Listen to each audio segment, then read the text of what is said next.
Merci, Frère Neville. Que le Seigneur te bénisse. Me voilà bien pris, hein?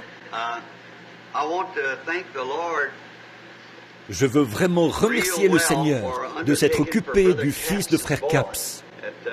Il se trouve que c'est maintenant le temps de l'année où j'ai l'habitude de revenir en Indiana. Je sais qu'ils ne sont pas en train d'enregistrer. Je ne pense pas. Alors, je ne vois personne là-dedans. Alors, je suis revenu pour aller chasser l'écureuil. Alors, je pense que Charlie va devoir me supporter, lui et Nelly, et les autres dans le Kentucky, pendant un jour ou deux, pour la chasse à l'écureuil. J'aimerais mieux manquer n'importe quoi, n'importe quelle autre activité de détente, et venir ici vers la mi-août pour aller chasser l'écureuil, avec Charlie et Banks et les autres. C'est presque devenu une tradition pour moi. Alors, j'ai emmené Joe. Quand on était ici l'autre fois, tout le monde est tombé malade. D'être passé de ce climat très chaud là-bas à ce climat frais qu'il y a ici. Je sais que vous ne trouvez pas ça frais, mais venez seulement une fois en Arizona. Il faisait 43 degrés à l'ombre le matin où je suis parti. Et vers minuit, pendant la nuit, quand l'air frais descend des montagnes, il faisait encore 36 degrés. Oui, voyez, ça, c'était à minuit, quand l'air frais descend. Alors, là-bas, on est bien en hiver, mais en été, c'est fait pour les scorpions et les lézards, pas pour les êtres humains. Même les animaux, ils s'en vont tous dans les montagnes. Ils ne peuvent pas supporter ça. J'étais allé tirer, j'ajustais ma petite carabine. Je ne sais pas pourquoi, mais je veux vous raconter ce qui s'est passé avec le petit Capps. Et j'ai dit, Joe, il va bien falloir que je lui donne ma carabine, parce qu'il tire mieux que moi. On l'avait ajusté, et j'enfonçais des punaises à environ 50 mètres. Et j'ai dit à Joe a dit, « Papa, je crois que je peux faire ça. » Le pauvre petit avait mal à la tête. J'avais prié pour lui, une forte fièvre. Il est venu au stand avec moi, et avec un diamètre 2/10 dans une carabine de 22, on croise sa ligne de tir à 25 mètres. Et c'est de nouveau bon à 50, pareil, si c'est du 2/10. Alors, je l'avais ajusté à 25 mètres. Et il me restait 2 punaises. Alors je les ai plantées. Et Joe les a enfoncées toutes les deux. Comme je n'avais plus de punaises, j'ai mis un tout petit morceau de pigeon en argile que ceux qui s'exercent au ball trap avaient fait éclater là et qui mesurait à peine 6 mm de large. Je l'ai posé à 50 mètres et il l'a coupé en deux. Et le viseur était réglé à ma vue à moi, juste quelques années de plus que lui. Alors il m'a dit, « Tu sais quoi? Il faut que je passe dire à Billy de me laisser tranquille à partir de maintenant. » Voyez? Alors j'ai dit, « Eh bien écoute, allons plutôt montrer ça à Frère Norman. » J'ai dit, « Joe, dans des compétitions, dans le monde entier, peu importe de qui il peut s'agir, personne. » Maintenant, les punaises n'étaient pas enfoncées de travers, elles étaient enfoncées tout droit. Et ce morceau, qui ne mesurait pas plus que 6 mm, je pense, 2 mm d'épais et 6 mm de haut, il l'a coupé en deux, à 50 mètres. J'ai dit, il n'y a personne au monde qui aurait pu mieux viser que ça. Des champions auraient pu faire la même chose, mais tu n'aurais pas pu faire 3 meilleurs coups que ça. Les punaises n'avaient pas été tordues. En traversant le papier, elles avaient fait un trou tout rond. Alors j'ai dit, personne n'aurait pu faire un meilleur coup. Bon, je pense que son mal de tête est parti tout de suite. Et j'ai dit, on va aller montrer ça à Frère Norman, qui travaille au magasin d'articles de sport Field & Stream, de Frère Tony Stromy. Il a dit, on va passer chez Billy d'abord. Il a dit, je veux juste dire quelque chose à Bubi. Voyez? Et honnêtement, son frère n'a jamais fait aussi bien. Alors il a dit, on va passer là d'abord. Et j'avais à peine passé la porte. Billy était encore en pyjama. Et il a dit, on était parti tôt, parce qu'après, il fait tellement chaud. Et il a dit, le téléphone a sonné. Et j'ai dit, il m'a regardé comme ça. J'ai dit, c'est peut-être un appel pour un malade. Et c'était Frère Capps, pour son garçon qui était là, dans la salle d'opération, avec une péritonite et ce qui peut s'en suivre. Et il vient juste de me dire que son garçon se remet très très bien. Alors, vous voyez comme Dieu a tout fait concourir, même par la voix de ce petit garçon, de Joe. Au lieu d'aller chez Frère Norman, on n'aurait pas été là, on est monté. Et Frère Capps et moi, on s'est unis. Je ne dis pas que c'est à cause de nos prières, mais c'était important pour lui qu'on ait eu un contact comme ça. Et honnêtement, c'est ça qui... Quand vous avez... Il faut que vous ayez foi en ce que vous faites. voyez. Et la foi qu'il a eue pour appeler. Et Billy, il mettait de l'argent. Il a dit, ce doit être un appel de très loin. Il disait, il a mis près de $5 en monnaie pour un appel de 3 minutes. Et je pensais que ça venait de New York, ou d'une des îles, ou quelque chose comme ça. Mais il avait fait un appel de personne à personne, pour parler à Billy au lieu de Lois, vous voyez. Et c'est pour ça que ça lui coûtait cher. Et maintenant, son fils se remet bien. Frère Capps disait que le docteur avait estimé qu'il avait très peu de chances de se remettre, vous voyez, de l'opération. Alors, on est reconnaissant à Dieu pour ça, ce matin. On en est vraiment content. Maintenant, on est arrivé ce matin à l'aube, et j'ai dormi à peu près 3 heures. Et je suis assez fatigué. Mais quand c'était l'heure d'aller à la réunion, eh bien, je suis venu. Et si le Seigneur le veut, maintenant, je dois descendre dans le Kentucky, comme je vous disais. Et j'ai promis de prêcher un dimanche pendant que je serai ici. Alors, je ferai mieux de le faire dimanche prochain, parce que celui d'après, je devrais retourner. Vu que je vais repartir, monter au Canada. Alors, je ferai mieux de le faire dimanche prochain, et dimanche matin prochain. Et Frère Neville m'a dit, « Pourquoi tu n'irais pas saluer les gens et leur parler quelques minutes ?» Je lui ai dit, « Frère Neville, j'ai à peine ouvert ma Bible. » Il m'a dit, « Eh bien, va leur dire quelque chose. » Et Sœur Neville, je ne sais pas comment vous vous en sortez. C'est un gars très persuasif. Mais pendant que je n'ai pas l'occasion de dire ça quand la salle est pleine à craquer et tout, mais je suis vraiment reconnaissant à Dieu pour un pasteur comme Frère Orman Neville. Fidèle, aussi fidèle que possible à la cause, et on ne l'entend jamais murmurer. J'étais assis là derrière, j'ai eu une bonne conversation d'une demi-heure avec lui, pendant que j'avais le plaisir d'écouter Frère Mann, à qui j'en dirai plus long là-dessus quand on sera dans le Colorado cette année. Alors, pendant qu'on avait le plaisir d'écouter son message, j'ai eu une bonne conversation avec Frère Neville. Je lui ai dit, je n'ai jamais l'occasion de parler aux gens de notre brave pasteur. J'ai dit, est-ce que les gens prennent bien soin de toi ? Il a dit, ça ne pourrait pas être mieux. Et j'ai dit, eh bien, je suis bien content d'entendre ça. Quand un pasteur est satisfait et que les gens sont satisfaits, ça fait vraiment une bonne assemblée. Et alors, Dieu est satisfait. Et je pense que de les voir tous satisfaits, surtout dans ce jour-ci, avec le message que nous portons, je pense que ça montre l'unité du message avec les gens et avec Dieu. Voyez ? Et je suis vraiment reconnaissant pour Frère Orman Neville, pour sa précieuse épouse et sa famille. Je prie Dieu de les garder fidèles à lui et à la cause, et s'il le trouve bon, puissions-nous être ici dans le tabernacle quand le Seigneur Jésus viendra nous chercher, vous voyez, pour nous emmener dans l'enlèvement.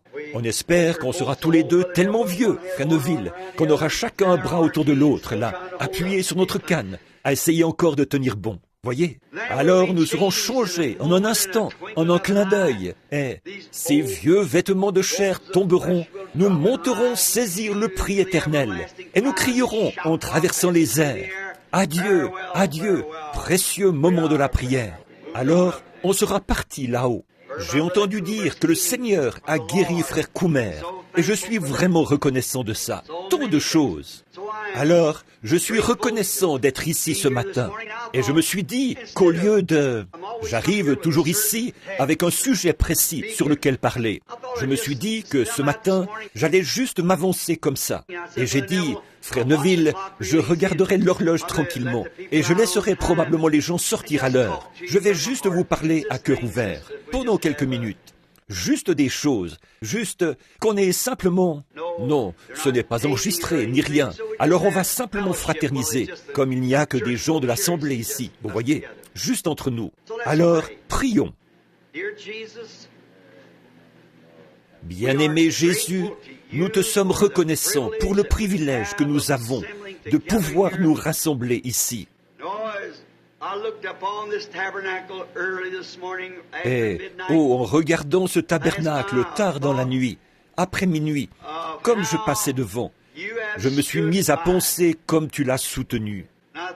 Et je repense à l'étang qu'il y avait ici et aux grands roseaux qui poussaient là, à peu près à l'endroit de la chaire.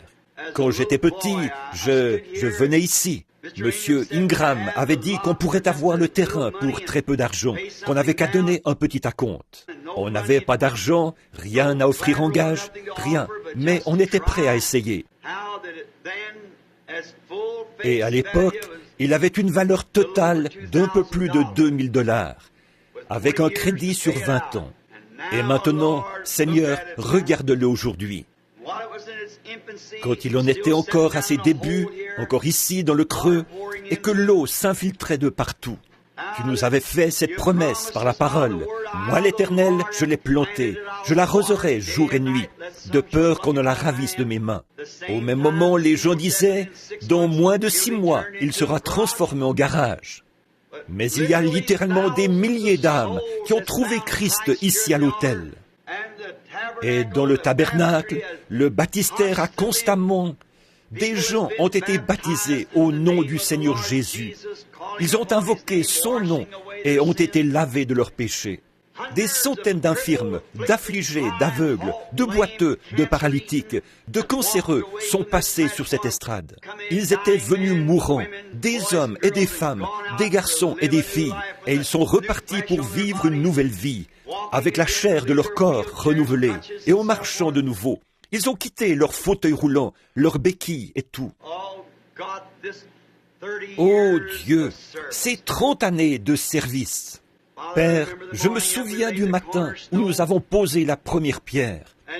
Tu nous as donné une vision là, qui nous montrait la salle pleine à craquer, un beau coin de rue. Je savais que ça ne pouvait pas faillir. C'est pourquoi je te remercie pour toutes ces choses. Beaucoup ont combattu le bon combat, ont achevé la course, ont gardé la foi. Ils reposent là-bas, ils attendent. Ils se reposent maintenant de leurs travaux, car leurs œuvres les suivent.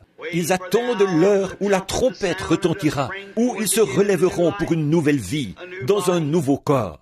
Beaucoup d'entre eux étaient vieux et tremblants, d'autres jeunes, d'âge moyen, et ainsi de suite. Mais que ton nom soit loué pour chacun d'eux. Maintenant, nous nous tenons de nouveau ici, devant les vivants et les morts. Je te prie d'oindre tes paroles ce matin. Je ne sais absolument pas ce que je dois dire, mais je te prie de pourvoir ce que tu as toujours fait, Seigneur. Bénis notre pasteur, Frère Neville et son épouse. Bénis le conseil des administrateurs, le conseil des diacres, chaque membre du corps. Puissions-nous, tous ensemble, vivre d'une telle façon dans cette vie-ci que nous ayons la vie éternelle dans la vie à venir. Aide-nous ce matin à accepter la correction de la part de l'Esprit et de la parole, pour que nous puissions nous préparer et repartir d'ici ce matin avec la ferme décision dans notre cœur de vivre une vie meilleure que celle qui était la nôtre par le passé. Nous le demandons dans le nom de Jésus. Amen. Maintenant, je viens juste d'ouvrir la Bible, là. C'était il y a quelques minutes. Je suis dans Apocalypse 3. Alors, je vais juste lire, là, sur le message à l'église de Laodicée. Et je voudrais aussi annoncer, Frère Neville me l'a dit à l'instant, Frère Parnell, que je viens juste d'apercevoir ici. Il fait des réunions de réveil de ce côté-ci de Memphis. C'est s'il y en a parmi vous qui connaissent l'endroit où il y avait le Wimpy, ce kiosque à hamburger, eh bien, il a une tente là-bas. Et il essaye de faire entrer les gerbes, de voir s'il y a des perdus par là, qui ont été destinés à la vie, et qu'il pourrait gagner à Christ par son ministère. Et il ne fait aucune réunion le dimanche à cause des réunions ici au tabernacle. Et ça, c'est vraiment un beau geste de la part de ce frère. Alors, nous vous informons que les réunions recommenceront lundi soir, la semaine prochaine. Et je sais que vous êtes tous cordialement invités à aller entendre Frère Parnell apporter son message de l'amour de Christ. Et maintenant, lisons dans Apocalypse, chapitre 3, juste un passage, pour dire qu'on a lu la Bible. En effet, ce que moi je dirais, ça pourrait faillir, mais ce que lui dit, ça ne faillit pas.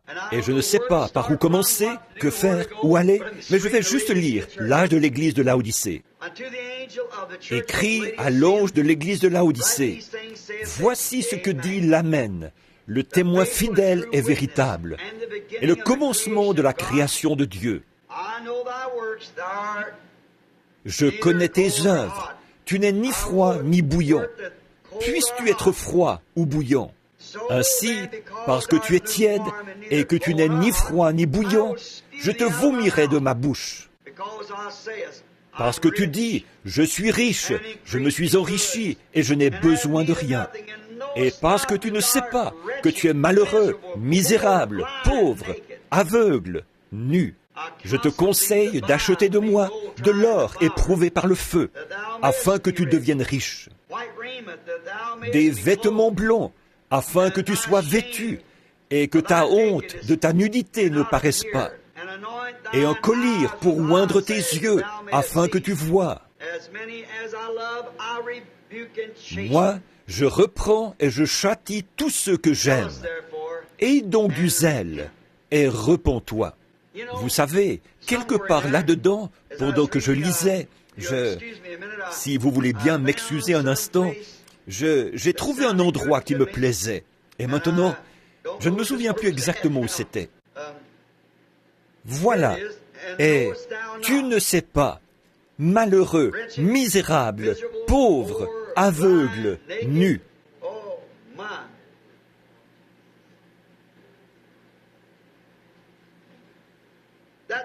Oh là là! Ça, là, c'est un peu la description de l'Église d'aujourd'hui. Maintenant, je pense que cet âge de l'Église ici, dont nous parlons, bien sûr, j'ai l'âge de l'Église qui va sortir en livre maintenant. Mais puisque c'est dans l'âge de l'Église de Laodicée que nous sommes, regardons quel est son état. Je ne veux pas prendre de sujet ni rien, parce qu'on n'est pas... On va juste parler de façon décontractée, parler de ce que le Seigneur nous conduira à dire, mais quelque chose qui nous fera du bien. Pensons à l'âge de l'Église de Laodicée et à l'état dans lequel elle est aujourd'hui.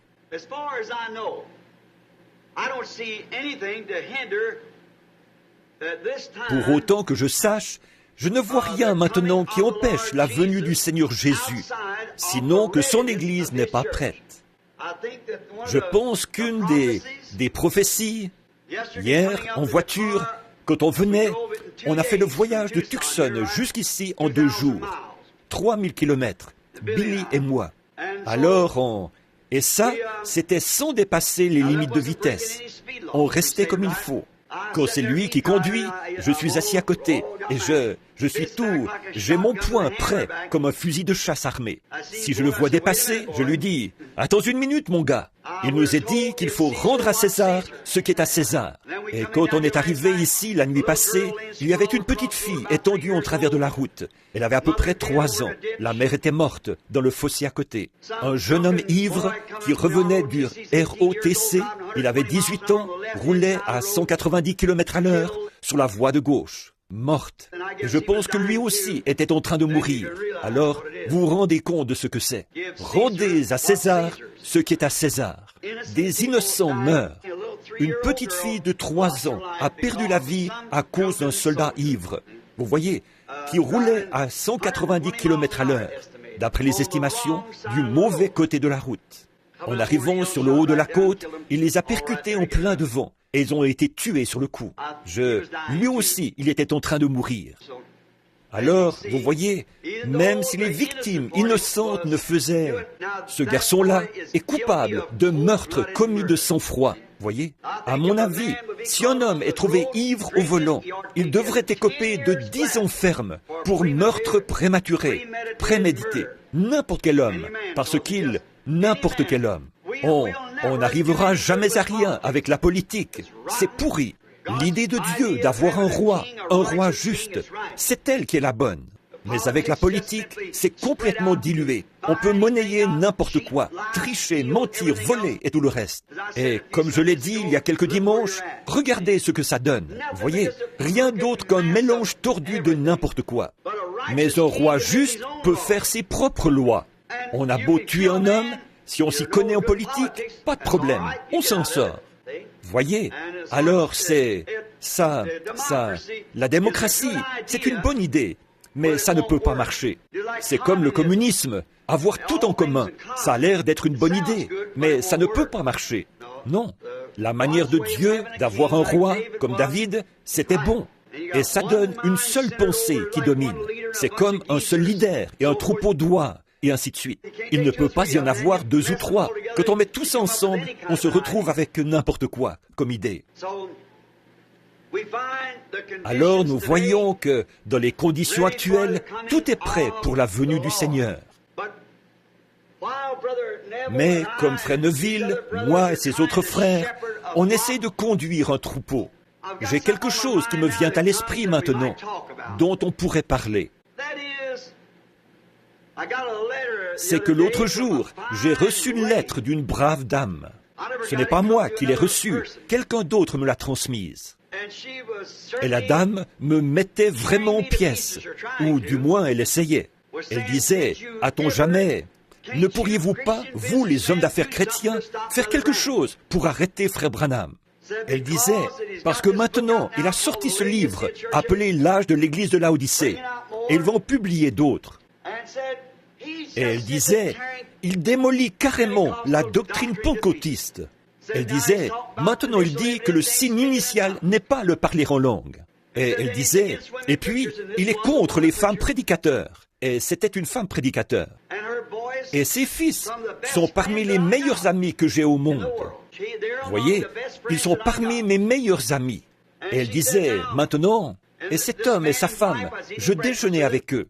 Ils m'ont dit, « Frère Branham, regardez ceci. Imaginez-vous donc. » Ils ont sorti cette lettre. J'ai dit, « Eh bien, sœur, elle ne comprend pas, c'est tout. » Les gars m'avaient dit que leur mère était une femme prédicateur et qu'elle n'acceptait pas le message. Et là, elle dit, là-dedans, elle disait, « Bon, il dit, les femmes ne doivent pas prendre autorité sur les hommes. » Elle disait, « Alors, qu'en est-il de Phébé dans la Bible, l'assistante de Paul ?» Bien sûr, elle était vendeuse d'étoffes. Et Paul demandait aux gens, est-ce que vous croyez que Paul aurait dit que les femmes se taisent dans les assemblées, car il ne leur est pas permis d'y parler, et qu'il se serait retourné pour dire, et Phébé, mon assistante dans l'évangile, elle va prêcher quelque soir. Dans ce cas-là, il contredirait sa propre parole. Voyez? Et puis, pour couronner le tout, elle disait, je pense que c'est Esther. Elle a été parmi les juges de la Bible. Elle disait, une femme a été juge dans la Bible. Si ça, ce n'est pas avoir autorité sur l'homme. Et cet homme d'affaires qui était guéri, ici même dans l'église, il n'y a pas longtemps, il disait, sa femme disait, frère Branham, ça m'a toujours intrigué. J'ai dit, pourquoi, sœur, comment est-ce que ça peut vous intriguer? Elle a dit, eh bien, voilà une femme juge.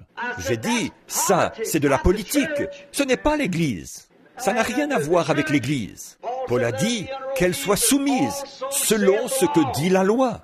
Et la loi ne peut pas instituer une femme comme sacrificateur. Elle ne peut pas l'instituer. Une femme souverain sacrificateur, on n'a jamais vu ça. Une femme sacrificateur, on n'a jamais vu ça, nulle part dans la Bible. Une femme prédicateur, on n'a jamais vu ça dans la Bible. Ça, c'est certain. Il y en avait qui étaient des prophétesses et tout ça, Myriam et d'autres. Et Esther, l'une d'elles était juge sur Israël. Des fois, elle gouvernait comme reine, et ainsi de suite, roi et reine. À la mort du roi, la reine devait prendre sa place, jusqu'à ce qu'ils aient élu un autre roi, et ainsi de suite. À Tucson en Arizona, on a une femme juge là-bas dans la ville. C'est pour ça que la ville est tellement polluée. Et on a... Une femme n'a rien à faire dans la politique. Elle n'a rien à faire pour toute autorité dans l'Église. Sa place, c'est d'être la reine d'un homme à la maison. En dehors de ça, elle n'a rien. Et nous savons que c'est la vérité. Vous ne trouverez jamais... Je sais que ça a l'air vieux jeu, mais je suis responsable. Et je sais qu'après que j'aurai quitté cette terre, ces bandes et ces brochures resteront vivantes. Et beaucoup d'entre vous, les jeunes enfants, vous verrez dans les jours à venir que c'est exactement la vérité. Parce que je le dis au nom du Seigneur. Maintenant, c'est à se demander comment une femme bien, qui, grâce à son brave mari, un homme bien, a mis au monde quelques-uns des meilleurs gars que j'ai jamais rencontrés, de vrais hommes que j'ai jamais rencontrés. Tout de suite, dès qu'ils ont entendu le message, ils l'ont accepté à 100%. Ça peut seulement venir par prédestination, ça. C'est la seule manière dont ça peut venir. Bon, voilà la question ici. Je pensais que, voyez-vous, pourquoi le Seigneur m'a ramené là? Et tu le sais, tu ne le sais pas. Tu es nu, misérable, malheureux, aveugle, et tu ne le sais pas. Avant d'en arriver là, je pourrais résumer ce que j'ai dit il y a quelques jours ici, dans un message sur, je crois que c'était le Dieu de ce siècle, qui a aveuglé les yeux des gens au point qu'ils adorent carrément le diable dans des services religieux. Est-ce que vous avez tous saisi ça? Vous l'avez tous compris? Et puis, dans ce même message, j'ai parlé de ce qu'une femme qui porte des vêtements immodestes, qui est indécente, au tribunal du jugement, elle sera jugée comme une vulgaire prostituée. Ça semble bien étonnant. Je vais vous brosser un petit tableau. Voilà un avocat de la ville, un jeune homme, quelqu'un de bien gentil. Pour ce qui est de sa politique, j'imagine qu'il doit être aussi correct que les autres, sa politique. Et il sort avec une fille qui est très en vue. Ils tombent amoureux et ils se marient. Ils vont à toutes sortes de soirées et tout le tralala, et ils boivent ensemble. Finalement, il a une belle maison, il habite dans un beau quartier, il est bien considéré par les gens, mais tous les deux, ils boivent. Elle met des shorts, elle se coupe les cheveux, elle se maquille et tout. Elle est très sexy. Une belle femme qui se montre. Et elle ne va jamais à l'église, jamais, aucun des deux. Alors, voilà qu'une femme de l'église baptiste ou de l'église méthodiste emménage dans la maison d'à côté, elle et son mari. Maintenant, cette femme-là, disons qu'elle est méthodiste, parce que les méthodistes sont un peu plus portés sur la sainteté que les baptistes, tous, sauf les baptistes du Nouveau Testament, qui, eux, croient à la sanctification. Mais pour la plupart, les baptistes ne croient pas du tout à la sanctification, voyez, ils ne croient pas à ça. Alors, disons qu'elle est méthodiste, parce qu'ils croient à la sainteté. Alors, une femme méthodiste emménage à côté de chez cette femme, dans la même rue.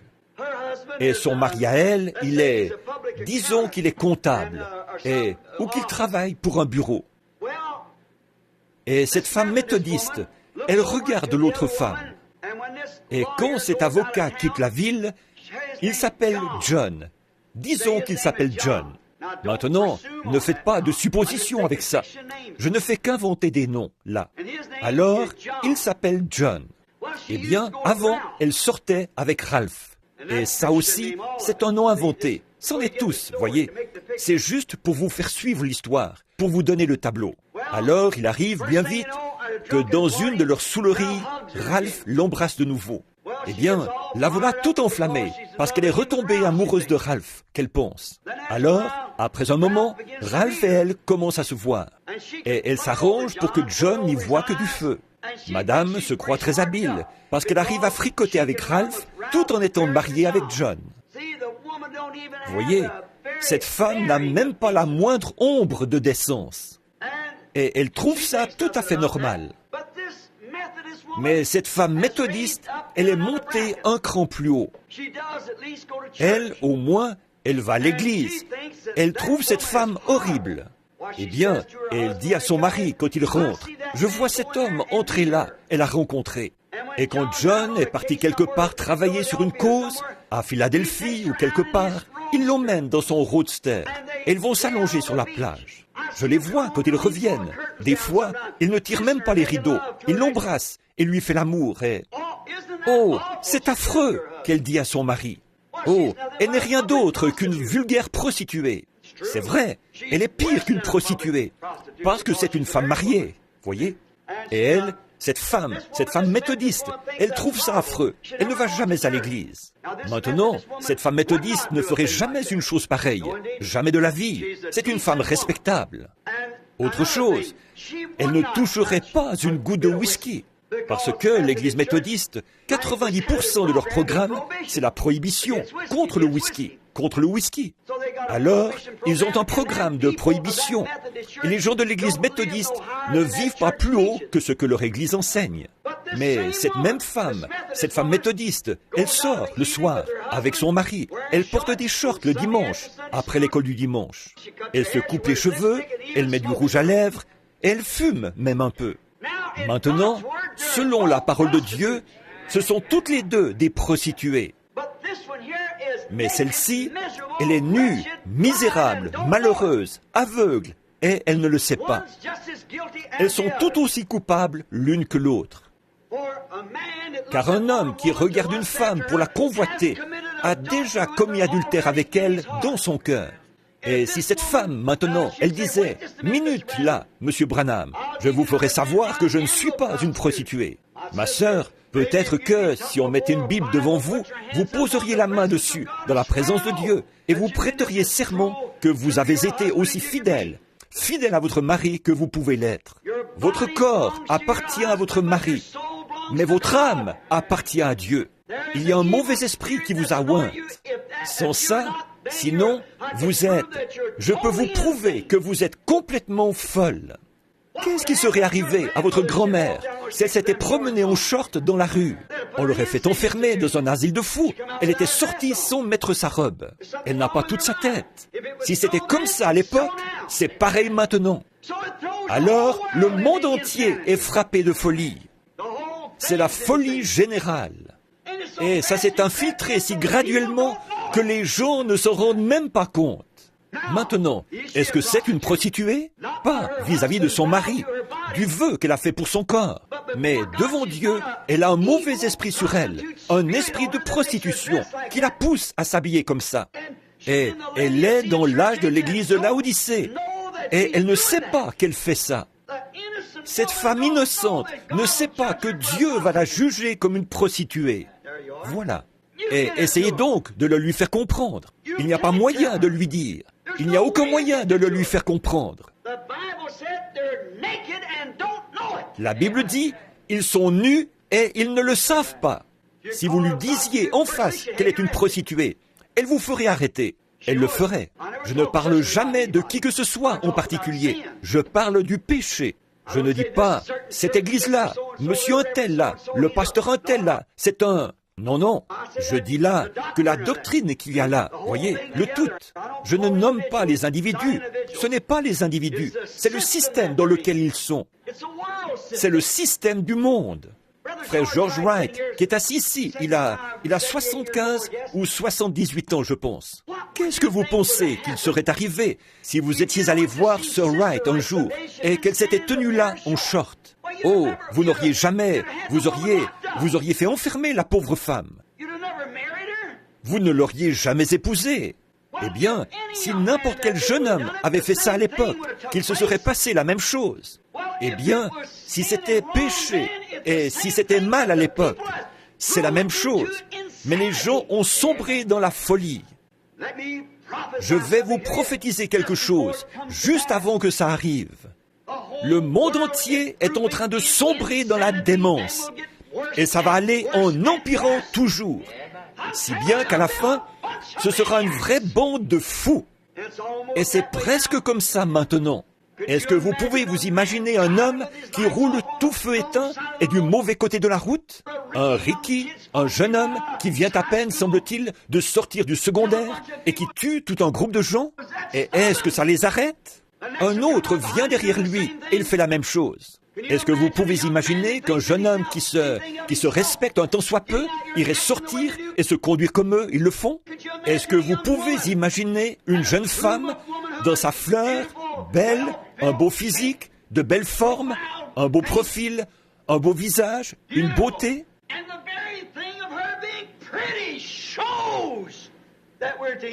Et le fait même qu'elle est jolie montre qu'on est au temps de la fin. Voyez, elle a tout misé sur les apparences du monde, les choses du monde, au lieu de la beauté de la sainteté, de la douceur de l'âme. J'ai vu des femmes qui n'avaient pas grand-chose pour attirer les regards à l'extérieur. Mais parlez-leur une fois, parlez avec elles pendant quelques minutes. Elles sont vraiment authentiques, quelque chose d'attachant. Vous voyez, la beauté de l'extérieur, c'est du diable, c'est du monde. Regardez les enfants de Caïn, comme ils sont tombés dans le panneau. Quand les fils de Dieu virent que les filles des hommes étaient belles, ils ont pris pour femmes. Et Dieu ne le leur a jamais pardonné. Regardez, quand les femmes israélites, avec leurs mains calleuses et leurs cheveux raides comme des cordes, quand les fils de Dieu sont passés par le pays de Moab et qu'ils ont vu les femmes coquettes de là-bas, toutes bien coiffées, bien arrangées, et avec la figure pleine de manucures ou de machins là, quand ces fils de Dieu ont vu ces très belles femmes, un faux prophète a dit « On est tous pareils !» Et ils se sont mariés avec, et Dieu ne leur a jamais pardonné. Ils ont péri dans le désert. Chacun d'entre eux est mort là, sans espoir, sans Dieu, et ils sont éternellement perdus, damnés à jamais. Bien qu'ils aient vu la bonté de Dieu, bien qu'ils aient bu à la fontaine intarissable, ils avaient bu au rocher frappé, ils avaient vu le serpent d'airain accomplir des miracles, ils étaient sortis du baptême de Moïse dans la mer, ils avaient vu la main de Dieu, ils avaient mangé de la nourriture d'ange et fait toutes ces choses. Mais ils s'étaient mariés avec les femmes de là-bas, ils s'étaient laissés prendre par elles, et ils s'étaient mariés avec elles. Ils n'avaient pas commis adultère, ils s'étaient seulement mariés avec elles. Dieu ne leur a jamais pardonné ça. C'était la deuxième fois que ça arrivait. Maintenant, nous en sommes à la troisième fois. Maintenant, c'est plus trompeur que jamais. Je sais que c'est dur, et je me suis souvent questionné, dans tous les sens, comment est-ce possible? Pourquoi est-ce qu'il faut toujours que je sois si tranchant avec les gens? Pourquoi est-ce que c'est comme ça? Et pourtant, je peux voir que si ce n'était pas de Dieu, il n'y aurait personne, pas une seule femme qui resterait assise à m'écouter. Mais ils reviennent, parce qu'il y en a qui ont une petite encre de vérité là, qui savent que c'est vrai. Peu importe, ils savent que c'est vrai. Maintenant, regardez ce qui se passe. Je sais que c'est dur. C'est comme si un docteur vous donne un remède et que vous refusez de le prendre. Alors, ne dites pas que c'est la faute du docteur si vous mourrez. Et ceci, c'est comme un remède. Pourquoi est-ce que certaines personnes n'arrêtent pas de dire que je suis un misogyne? Vous voyez, rien qu'à regarder le comportement des femmes, je peux vous dire où l'Église en est. La moralité des femmes dans le monde, physiquement, c'est dans Laodicée. Nues, misérables, aveugles, et ils ne le savent pas. Les gens, les femmes du monde. Et l'Église est dans le même état. Voyez, comme le naturel, c'est toujours le type du spirituel, chaque fois. Et un jour, au tribunal du jugement, je sais que ce n'est pas populaire de dire ça. Et si un homme n'a pas été établi pour le dire, vous faites mieux de ne pas le dire, parce que vous vous feriez passer pour ce que vous n'êtes pas. Et là, vous auriez des ennuis, c'est sûr. Maintenant, remarquez, des fois, on aurait vraiment dit que je tenais la bouche ouverte à une femme et que je lui versais le remède dans la bouche. Et ensuite, je mettais mes mains sur sa bouche et elle le recrachait chaque fois.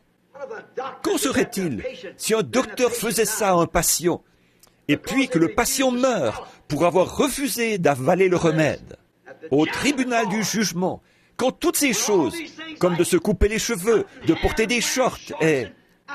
Je suis seulement en train de construire. L'heure est proche où vous allez voir quelque chose se passer, où il va arriver quelque chose.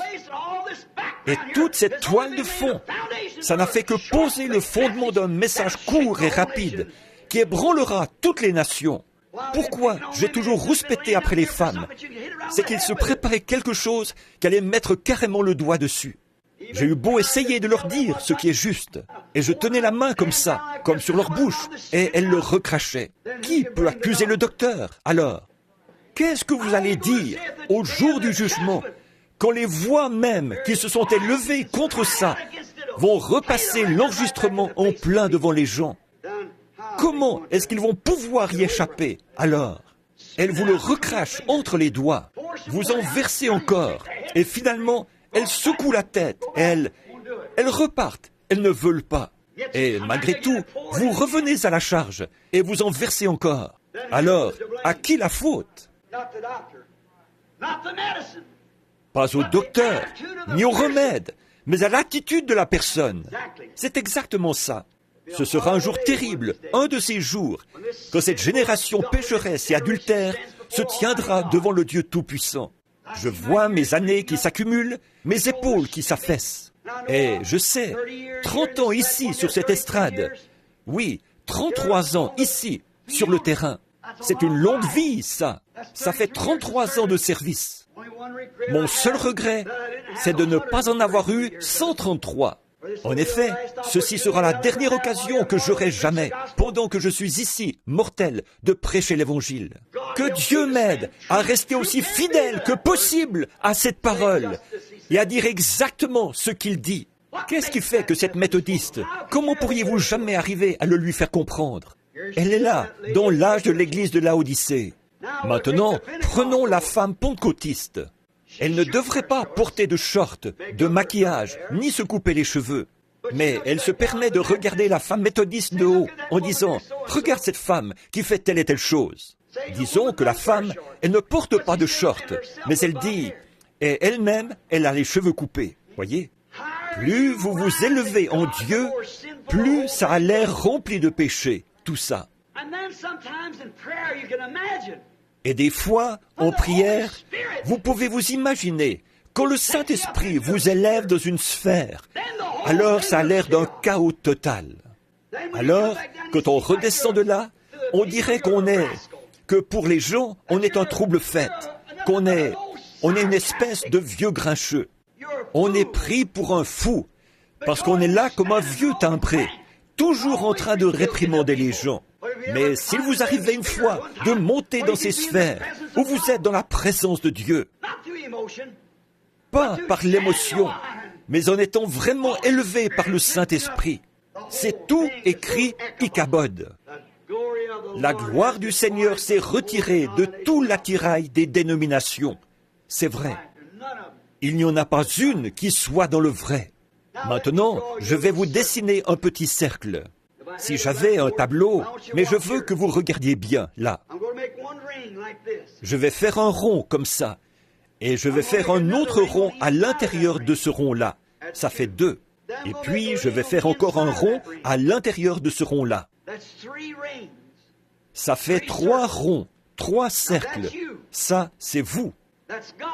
Ça, c'est Dieu. Dieu est un dans une trinité. Et sans trinité, il n'est pas Dieu. Il ne peut pas se manifester autrement. Et vous, en tant que personne, vous ne pouvez pas non plus être manifesté sans être composé d'une trinité, c'est-à-dire corps, esprit et âme. S'il vous en manque un, vous n'êtes pas complet. Voyez? Si vous n'aviez pas d'âme, vous ne seriez rien. Si vous n'aviez pas d'esprit, vous ne seriez rien. Si vous n'aviez pas de corps, vous seriez seulement un esprit, pas un corps. Donc, Dieu est complet dans la triunité d'un être. Pas une triunité d'êtres, mais un seul être dans une triunité. Le Père, le Fils et le Saint-Esprit. C'est un seul vrai Dieu manifesté. Dieu. Remarquez ici, attendez un peu. Je crois que je l'ai lu il y a quelques minutes. Écoutez ça. Écris à l'ange de l'église de Laodicée. Voici ce que dit l'Amen, le témoin fidèle et véritable, le commencement de la création de Dieu. Dieu est le créateur. Alors comment peut-il avoir été créé? Mais ici, il y a le commencement de la création de Dieu. Quand Dieu, l'Esprit, a été créé sous la forme d'un homme, c'est Dieu qui était créé. Dieu, le Créateur, qui devenait lui-même une création. Dieu, qui a fait la poussière, qui a fait le calcium, qui a fait la potasse, la lumière cosmique, les pétroles. Il a rassemblé tout ça et il s'est créé lui-même, dans le commencement de la création de Dieu. L'Amen, le final. Amen veut dire « ainsi soit-il ». Le final de Dieu, quand Dieu s'est rendu complet dans sa création. Maintenant, comment ça? Personne n'a jamais vu Dieu, mais le Fils unique du Père est celui qui l'a fait connaître. Vous comprenez? Un petit instant, vous n'êtes pas pressé, dites. Prenons Colossiens, juste un instant. Je viens juste un passage de l'Écriture m'est venu à l'esprit. Prenons Colossiens, l'épître aux Colossiens. Oh, je crois que c'est au chapitre 1. Je vais devoir vérifier, parce que ce n'était pas prévu. Alors je vais... Avant, quand j'étais jeune prédicateur, je pouvais me rappeler ces choses tout de suite. Mais comme je prends de l'âge, je ne peux plus. Commençons au verset 9, je crois. C'est pour cela, c'est Paul qui parle aux Colossiens de Christ, de qui il était. C'est pour cela que nous aussi, depuis le jour où nous en avons été informés, nous ne cessons de prier Dieu pour vous et demander que vous soyez remplis de toute la connaissance de sa volonté, en toute sagesse et intelligence spirituelle, pour marcher d'une manière digne du Seigneur et lui être entièrement agréable, portant des fruits en toutes sortes de bonnes œuvres et croissant par la connaissance de Dieu, fortifiés tout par la puissance glorieuse, en sorte que vous soyez toujours et avec joie, persévérants et patients. Rendez grâce au Père qui nous a rendus capables d'avoir part à l'héritage des saints, qui nous a délivrés de la puissance des ténèbres et nous a transportés dans le royaume du Fils de son amour. Voilà, on y arrive maintenant. Regardez. En qui nous avons la rédemption par son sang, la rémission du péché. Il est à l'image du Dieu invisible. Vous comprenez? Verset 15. Colossiens 1, 15. Le premier-né de toute la création. Amen. Le quoi? Le premier-né de toute la création. Qu'il s'agisse des anges, qu'il s'agisse de n'importe quoi, il est le premier-né de toute la création. Car en lui ont été créées toutes les choses qui sont dans les cieux et sur la terre, les visibles et les invisibles. Que ce soit trône, dignité, domination, autorité. Tout a été créé par lui et pour lui. Brrr. Qu'il s'agisse de n'importe quoi, il n'y a aucun autre être. Remarquez, et il est donc, il est avant toute chose, et toute chose subsiste par lui. Que ce soit Père, Fils, Saint-Esprit, quoi que ce soit, il est avant toute chose. Avant toutes les choses qui sont dans les cieux, sur la terre, les visibles, les invisibles, n'importe quoi, ce Fils de Dieu était avant toute chose. N'est-ce pas vrai? Peu m'importe que ce soit des trônes, des dominations, quoi que ce soit, des trônes célestes, des royaumes, quoi que ce soit, dans les glorieuses dimensions surnaturelles de l'au-delà, dans les éternités, où que ce soit, quoi que ce soit, des anges, des dieux, quoi que ce soit, il est avant toute chose. Amen. Ne pouvez-vous pas le voir? Il était avant toute chose, et elles ont été créées par lui. Verset 17, il est avant toute chose, et toute chose subsiste par lui. Il n'y a rien que lui qui peut faire marcher tout ça. Que ce soit Dieu le Père, Dieu le Saint-Esprit, que ce soit des anges, des dominations, des autorités, des dignités, quoi que ce soit, toute chose fonctionne par lui, toute chose subsiste par lui. Il est la tête du corps de l'Église. Il est le commencement. Il est le commencement, le premier-né d'entre les morts. C'est-à-dire qu'il va ressusciter ceux qu'il est venu racheter.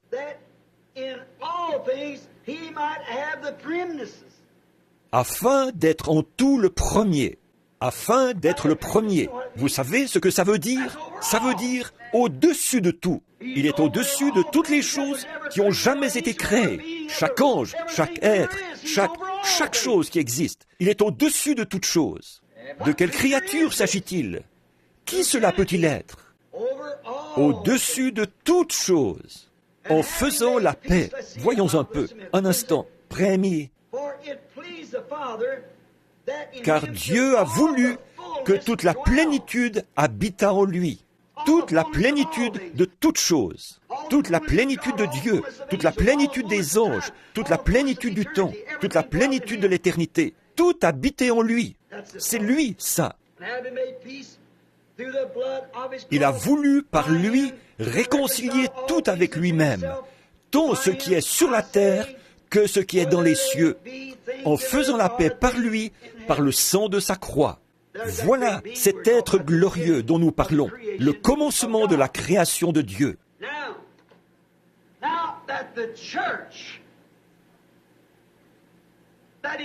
Maintenant, là, l'Église, son but même, dans tout ça, c'était l'Église.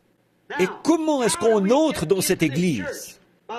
Par un seul esprit, nous sommes tous baptisés dans un seul corps. L'Église, le corps de Christ.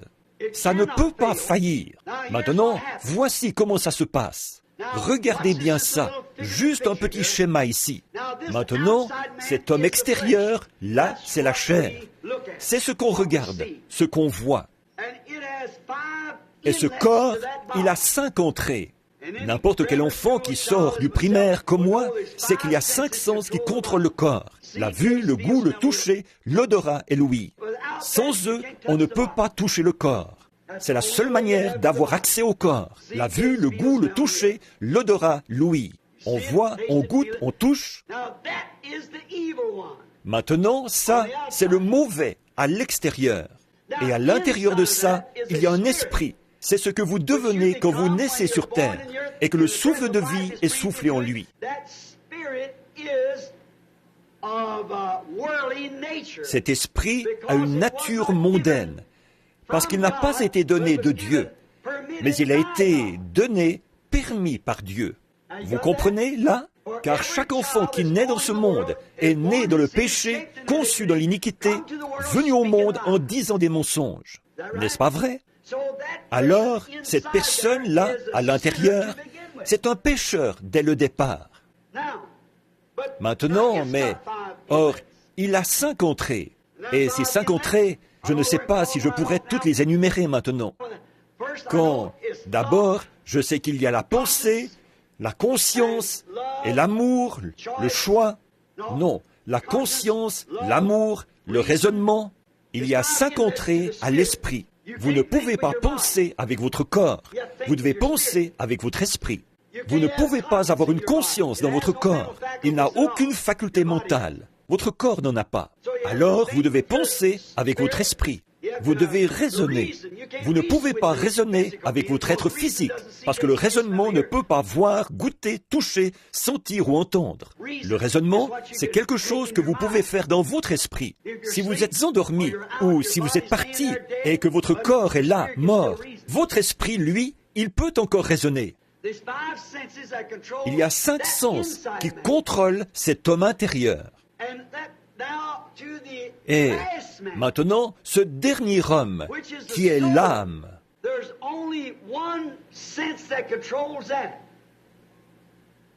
il n'y a qu'un seul sens qui le contrôle, et c'est le choix du libre arbitre, de choisir ou de rejeter. Et la raison pour laquelle aujourd'hui les gens, maintenant, n'oubliez pas ceci, et vous verrez ce qu'est le signe initial du Saint-Esprit.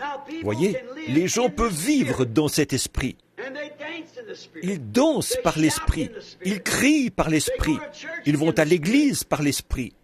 Et ils peuvent tout à fait avoir l'onction du vrai esprit de Dieu sur leur esprit, mais quand même être perdus et aussi possédés du diable que possible, avec cet esprit-là. Et regardez, c'est pour ça qu'on ne peut pas dire à cette femme que de porter des shorts, c'est mal. On ne peut pas lui dire que de se couper les cheveux, c'est mal. Voyons, qu'est-ce que les cheveux ont à voir avec ça? Eh bien, pour Samson, ça avait quelque chose à voir. Voyez? Quiconque ajoutera un seul mot à ceci ou en retranchera un seul mot. Vous devez avoir un absolu quelque part. Maintenant, mettons que je sois un baptiste, et que vous veniez me dire que je dois être baptisé au nom de Jésus-Christ. C'est dans la Bible. Eh bien, je vous répondrai tout de suite, je vais demander à mon pasteur. J'irai voir le pasteur et il dirait, « Oh, ça, c'était pour une autre époque. » Voyez? Oui, vous voyez? Nous, les baptistes, voici ce que nous croyons. Nous croyons qu'on doit être immergé dans les titres de Père, Fils, Saint-Esprit. C'est comme ça que notre Église l'a toujours fait. Depuis sa fondation par John Smith, c'est comme ça qu'on fait. Eh bien, c'est ça votre absolu. On s'en fiche pas mal de ce que ce gars-là peut dire. Et si vous êtes méthodiste et que le système chez vous, c'est d'asperger, et qu'on vous dise que vous devez être immergé, vous voyez ce que je veux dire? Vous allez voir le pasteur méthodiste, et lui, il va écrire à l'évêque pour lui demander si un tel a dit telle et telle chose à ce sujet-là. Mais nous, l'Église méthodiste, nous avons été fondés il y a 300 ou 400 ans en Angleterre par John Wesley et Whitefield et tous les autres là-bas, et Asbury. Et nous avons établi ce document en suivant John Wesley, selon lequel on doit être aspergé, parce que c'est juste une forme extérieure.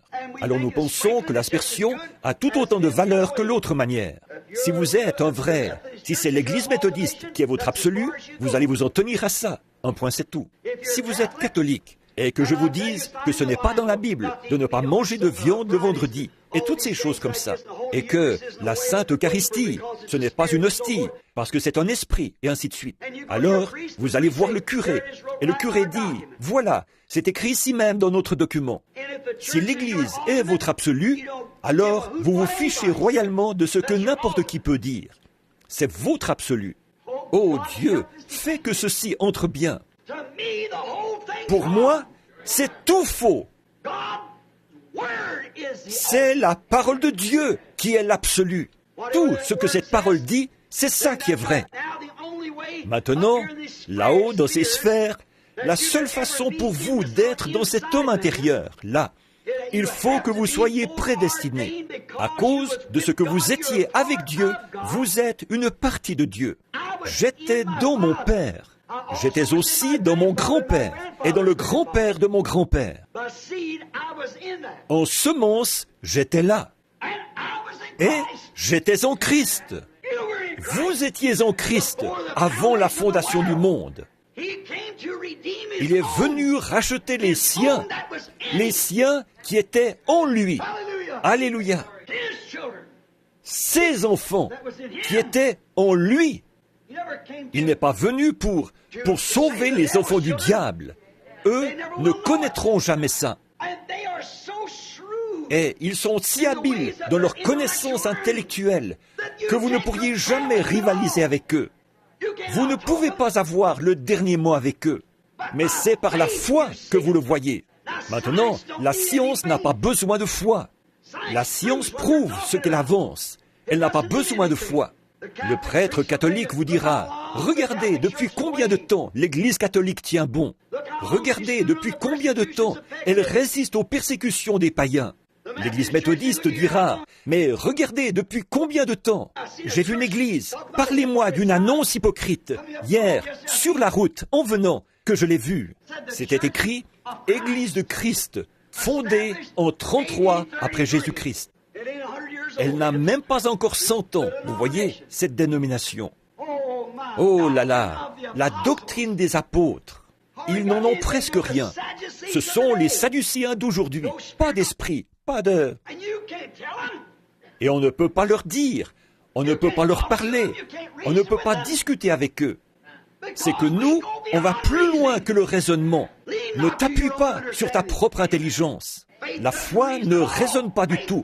La foi le croit. Ils disent, mais voyons donc, pensez-vous vraiment qu'il faut qu'on fasse les choses qu'ils faisaient dans le temps? Là, ça ne tient pas debout. Ça. Mais la Bible l'a dit. Je ne peux pas expliquer comment ça arrive, mais ça arrive. Dieu l'a dit. Alors, on n'a pas à... Je ne peux rien vous dire là-dessus. La foi ne l'explique pas. Vous saviez ça? La foi le croit, c'est tout. Jésus a dit à Nicodème, du concile œcuménique de son temps, il est venu vers lui de nuit. Il lui a dit, « Maître, nous savons que tu es un docteur venu de Dieu, parce que personne ne pourrait faire les choses que tu fais, si Dieu n'était pas avec lui. » Il lui a dit, « En vérité, je te le dis, si un homme ne naît de nouveau, il ne peut même pas voir le royaume de Dieu. » Il a dit, « Moi, un vieillard, entrer dans le sein de ma mère et naître ?» Il a dit, « Comment est-ce que je pourrais te parler de choses célestes alors que tu ne veux même pas croire les choses terrestres ?» Voyez? Et puis un jour, il a dit, « Si vous ne mangez la chair du Fils de l'homme, et si vous ne buvez son sang, vous n'avez pas la vie en vous-même. » Il ne l'a pas expliqué. Il y avait les apôtres, et ceux de ce jour-là. Eux étaient destinés à la vie. Ils le savaient. Il a dit, « Tous ceux que le Père m'a donnés viendront. Tout ce que vous avez à faire, c'est de faire connaître ma voix. Ils la connaissent, car mes brebis connaissent ma voix. » Et une voix, c'est une parole exprimée. Ils le croient de toute façon. Ils n'ont pas besoin de prouver quoi que ce soit par la science, ou de demander l'avis d'un sadducéen, ou d'un pharisien, ou de quoi que ce soit d'autre sur le sujet. Je l'ai dit, ils le croient, car mes brebis entendent ma voix. Et ça, c'est la voix de Dieu sous forme écrite. Parce que ça, c'est la révélation entière de Jésus-Christ. L'Ancien et le Nouveau Testament ensemble. Amen. Voilà. Comment ça se fait? Vous direz, mais ce sont de braves gens. Qu'est-ce qui fait qu'ils... À cause d'une chose, leur poteau d'attache, c'est une église. Et ici, vous vous souvenez, dimanche passé, la semaine dernière, combien étaient ici et ont entendu ma prédication sur les oints dans les derniers jours? Vous y étiez tous, je pense. Vous voyez, ils sont vraiment oints. Leur esprit est oint. Dans cette deuxième dimension, là. Maintenant, la première femme dit, « Ah, elle se fiche pas mal de ce que dit l'Église, ou de ce que dit n'importe qui d'autre. C'est une fine mouche, elle a été à l'université, elle arrive à faire ça en cachette de son mari, alors elle se croit très maligne. Et l'autre femme, elle est nue, aveugle, et elle ne le sait pas. Oh, c'est lamentable, mais c'est ça le tableau que la Bible nous en donne. Pourtant, elle va à l'église. Il vaudrait probablement mieux pour cette femme, il voudrait mieux pour cette femme. Elle mène une vie comme il faut, pure. Là, il n'y a rien à redire. Dieu en jugera. Moi, je ne sais pas. Je ne suis pas le juge. Je suis seulement le responsable de ce qu'il me montre. C'est ce qu'ont dit les apôtres. Nous disons ce que nous savons, ce que nous avons entendu, ce que nous avons vu. C'est tout ce dont je suis responsable. C'est tout ce dont vous êtes responsable. Mais vous voyez, prenez cette femme-là. Où est-ce qu'elle a abouti, finalement? Voyez, elle n'en a pas tenu compte. Elle a entendu, sans doute, bien des fois, elle a mis la radio. Souvent, la voix de Dieu parlait. Eh bien, maintenant, vous voyez, elle entre dans une secte, là, un clan. Toutes les églises sont des clans. Toutes. C'est tout à fait vrai. Ce ne sont que des clubs où on se rassemble entre adhérents. Et elle va là, et ça lui convient parfaitement. Maintenant, si vous vous mettez à lui dire ce qu'elle doit faire, elle ne vous écoutera pas. Vous avez beau lui montrer dans la Bible, elle ne l'écoutera pas. Maintenant, mon cher frère, ma chère sœur, je vais juste ajouter une ou deux petites choses avant de terminer. Il est moins le quart, l'heure de terminer, dans un quart d'heure. Maintenant, écoutez, je voudrais vous poser une question. Pourquoi est-ce que cette femme-là ne peut pas le voir? Pourquoi? Pour ce qui est d'un adultère physique envers son mari, elle n'est pas coupable. Elle n'a rien à confesser. Elle est aussi pure que le jour où elle est née. Aucun homme ne l'a touchée. Je suis en train de faire un parallèle, là, entre la femme et l'Église. Elle est aussi pure que quand elle est née.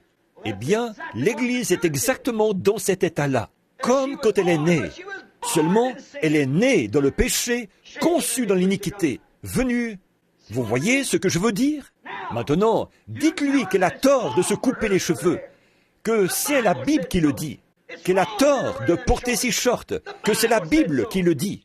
Elle vous répondra, foutaise. Pourquoi? Son absolu n'est pas ici, à l'intérieur, dans ce troisième homme, l'âme prédestinée et envoyée de Dieu. Mais son absolu, c'est dans une organisation, là, dans quelque chose qui était organisé par un homme, sans tenir compte de ceci, voyez? Mais si la parole de Dieu est à l'intérieur, dans cette âme, elle dira « Amen ». Je le vois, elle s'y conforme. Maintenant, écoutez. C'est pourquoi l'homme qui est né de l'Esprit de Dieu, voyez, ici, c'est la chair, à l'extérieur. Maintenant, je parle à un auditoire mixte, mais je vous parle comme votre pasteur, comme votre frère. Ici, c'est la chair. Elle est faible, forcément. Une jeune femme marche dans la rue. Un jeune homme en pleine jeunesse passe par là. Il a 17, 18, 20 ans, 25, 30. Et voilà cette jeune femme qui arrive, en se tortillant, en marchant sur des chaussures à talons hauts. Ça dépasse par devant et ça dépasse par derrière. Et avec une robe qui ne va pas plus bas que ça, au-dessus du genou. Ou un short. Saviez-vous que la Bible a dit qu'elle ferait ça? Vous savez, la Bible a dit qu'elle agirait comme ça, qu'elle serait impudique à ce point. Est-ce que vous avez lu dans le Reader's Digest de ce mois-ci que les hommes et les femmes d'aujourd'hui, que les jeunes filles de 20 ou 25 ans ont leur ménopause, que maintenant, le retour d'âge, le moment où on arrive à l'âge mûr, c'est entre l'âge de 20 et 25 ans, d'après la science. De mon temps, c'était vers les 30, 35 ans. Du temps de ma mère, une femme n'avait jamais sa ménopause avant 40 ou 45 ans. Qu'est-ce que c'est? C'est à cause de la science et de la nourriture, des aliments hybrides qui ont perverti le corps humain, au point qu'on n'est plus qu'un tas d'un amas de corruption. Eh bien, si le corps physique est corrompu, alors est-ce que les cellules du cerveau de ce corps ne le sont pas aussi? Maintenant, voyez comme l'esprit suit par derrière. Et au nom du Seigneur, il viendra un temps où les gens deviendront complètement fous. La Bible le dit. Ils crieront et ils hurleront avec d'énormes choses hideuses dans l'imagination de leur esprit. Ce sont les radios et tout, les programmes de télévision qui le produisent. On verra apparaître sur la terre des fourmis de la hauteur de 14 arbres. On verra un oiseau voler au-dessus de la terre avec des ailes de 6 ou 8 kilomètres d'envergure. Et les gens verront ça. Ils crieront, ils hurleront et ils imploreront miséricorde. Mais ce sera les fléaux. Attendez que je prêche sur ces fléaux qui vont s'ouvrir. Regardez ce que Moïse a fait dans le domaine physique, pas l'esprit. Quand il a dit, Moïse, Dieu a dit à Moïse, va là-bas à son prophète, ramasse une poignée de poussière, jette-la en l'air et dis, ainsi dit le Seigneur, il viendra des puces sur la terre. Il n'y avait pas de puces. Tout à coup, il voit quelque chose qui se met à bouger sur un buisson. Il regarde ailleurs et on voit là encore. Au bout d'un moment, il y en avait une telle épaisseur qu'on n'arrivait même plus à marcher à travers. D'où est-ce qu'elle venait? Dieu est le Créateur. Il peut faire ce qu'il veut. Il est souverain. Il peut faire un oiseau dont les ailes vont d'un bout à l'autre de la terre. Il a dit qu'il y ait des mouches qui couvrent toute la face de la terre. Il n'y avait pas une seule mouche dans le pays. Mais tout à coup, on a vu voler une mouche bleue. Et puis, il y en avait 8, 10, 12.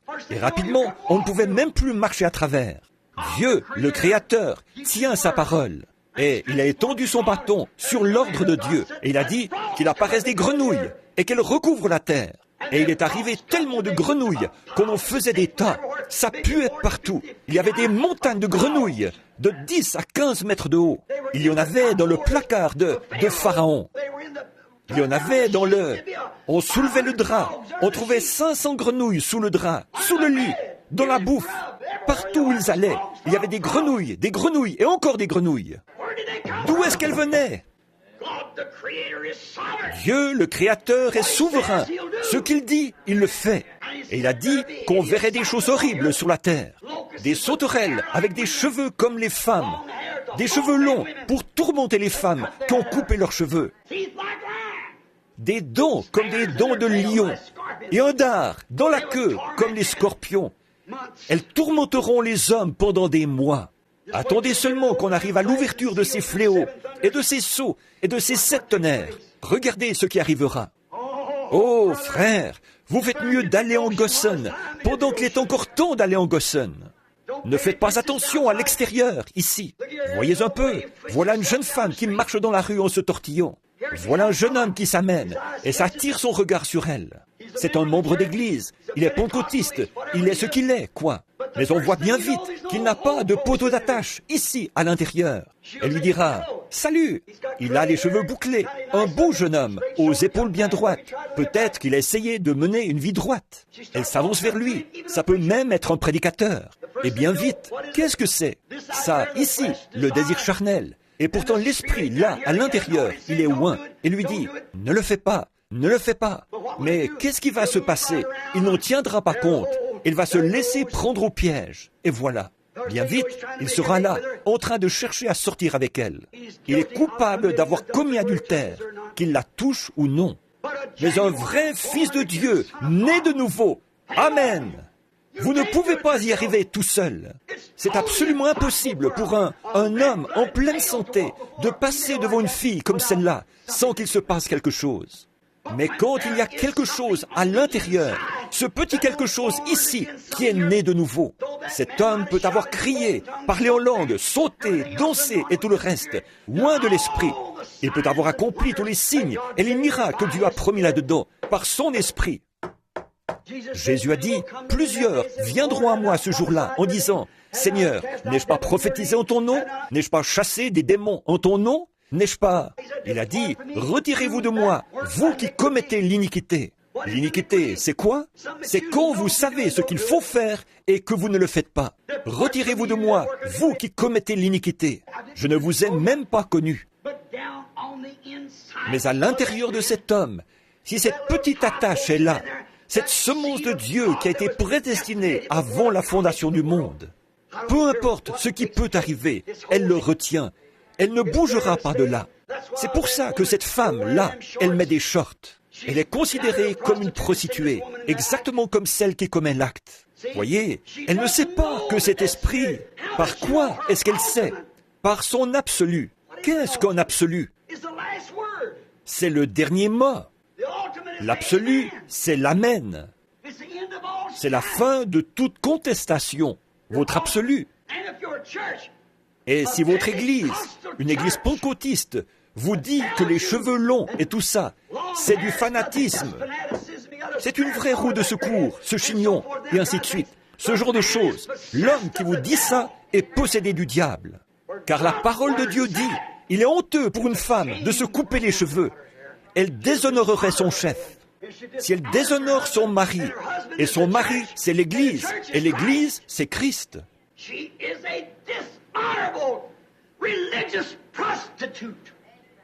Alors, elle est une infâme prostituée religieuse, nue, et elle ne le sait pas. Nue. La Bible ne dit-elle pas que le voile de la femme, ce sont ses cheveux? Sa chevelure ne lui a-t-elle pas été donnée comme voile? Un jour, là-bas, au tribunal du jugement, j'ai essayé de vous faire ingurgiter le remède et de le retenir avec mes mains, et vous l'avez aussitôt recraché entre vos doigts. Mais un jour, Dieu les jugera. C'est ainsi dit le Seigneur. Ce n'était pas un tas de stupidité, ni une espèce de vieux fou dans tous ses états. Ce n'est pas ça. En effet, c'est la parole du Seigneur. Et un vrai, un authentique chrétien va s'aligner sur cet homme intérieur, sur cet esprit qui était là-bas au commencement et qui est la parole. Comme lui était la plénitude de vous tous, vous étiez en lui là-bas au calvaire. Il savait d'avance que vous seriez ici. Il a seulement montré ce qui allait se passer. Et vous étiez en lui. Vous êtes mort avec lui. Vous êtes mort à votre orgueil. Vous êtes mort à vos façons de faire. Vous êtes mort au monde. Vous êtes mort avec lui au calvaire. Et vous êtes ressuscité avec lui quand il est ressuscité le 3e jour. Et parce que vous l'avez accepté, maintenant vous êtes assis dans les lieux célestes en Jésus-Christ. Alléluia. Voilà. C'est cet homme intérieur. C'est cet intérieur qui ponctue la parole, qui s'accroche à la parole, quoi qu'il arrive. C'est plus fort que vous. J'ai appris ça il y a bien des années. Mon bébé était là en train de mourir. Ma femme était là, à la morgue, embaumée et préparée. Ils m'ont fait venir. Sharon était en train de mourir. C'est la tentation la plus forte que j'ai jamais eue de ma vie. J'avais à peu près 25 ans. Je suis allé là-bas et Billy Paul était à l'article de la mort. Le docteur Sam est venu. Il m'a dit, « Bill, je ne crois pas qu'on arrivera à sauver Billy. » Il a dit, il est vraiment très malade. Il m'a dit, Bill, ça me fait tellement de peine pour toi. Il a passé son bras autour de mes épaules. J'ai dit, Doc, je n'ai plus aucune force. Au bout de quelques heures, je l'ai appelé. Mon bébé, Sharon. Je l'avais amené là-bas, en vitesse. Pour la voir, en proie à des spasmes sans arrêt. Ils lui ont planté une aiguille dans la colonne, une ponction. Ils ont fait l'analyse. Méningite tuberculeuse. C'est tout. Je me suis frayé un chemin jusqu'à l'hôpital. J'ai arrêté mon vieux camion là-bas. Je suis descendu et je m'en allais vers la chambre. Et voilà Sam qui arrive dans le couloir, son chapeau à la main, en train de pleurer. Il a passé son bras autour de mes épaules et il m'a dit, « Viens Bill, on s'en va. » J'ai dit, « Qu'est-ce qu'il y a ?»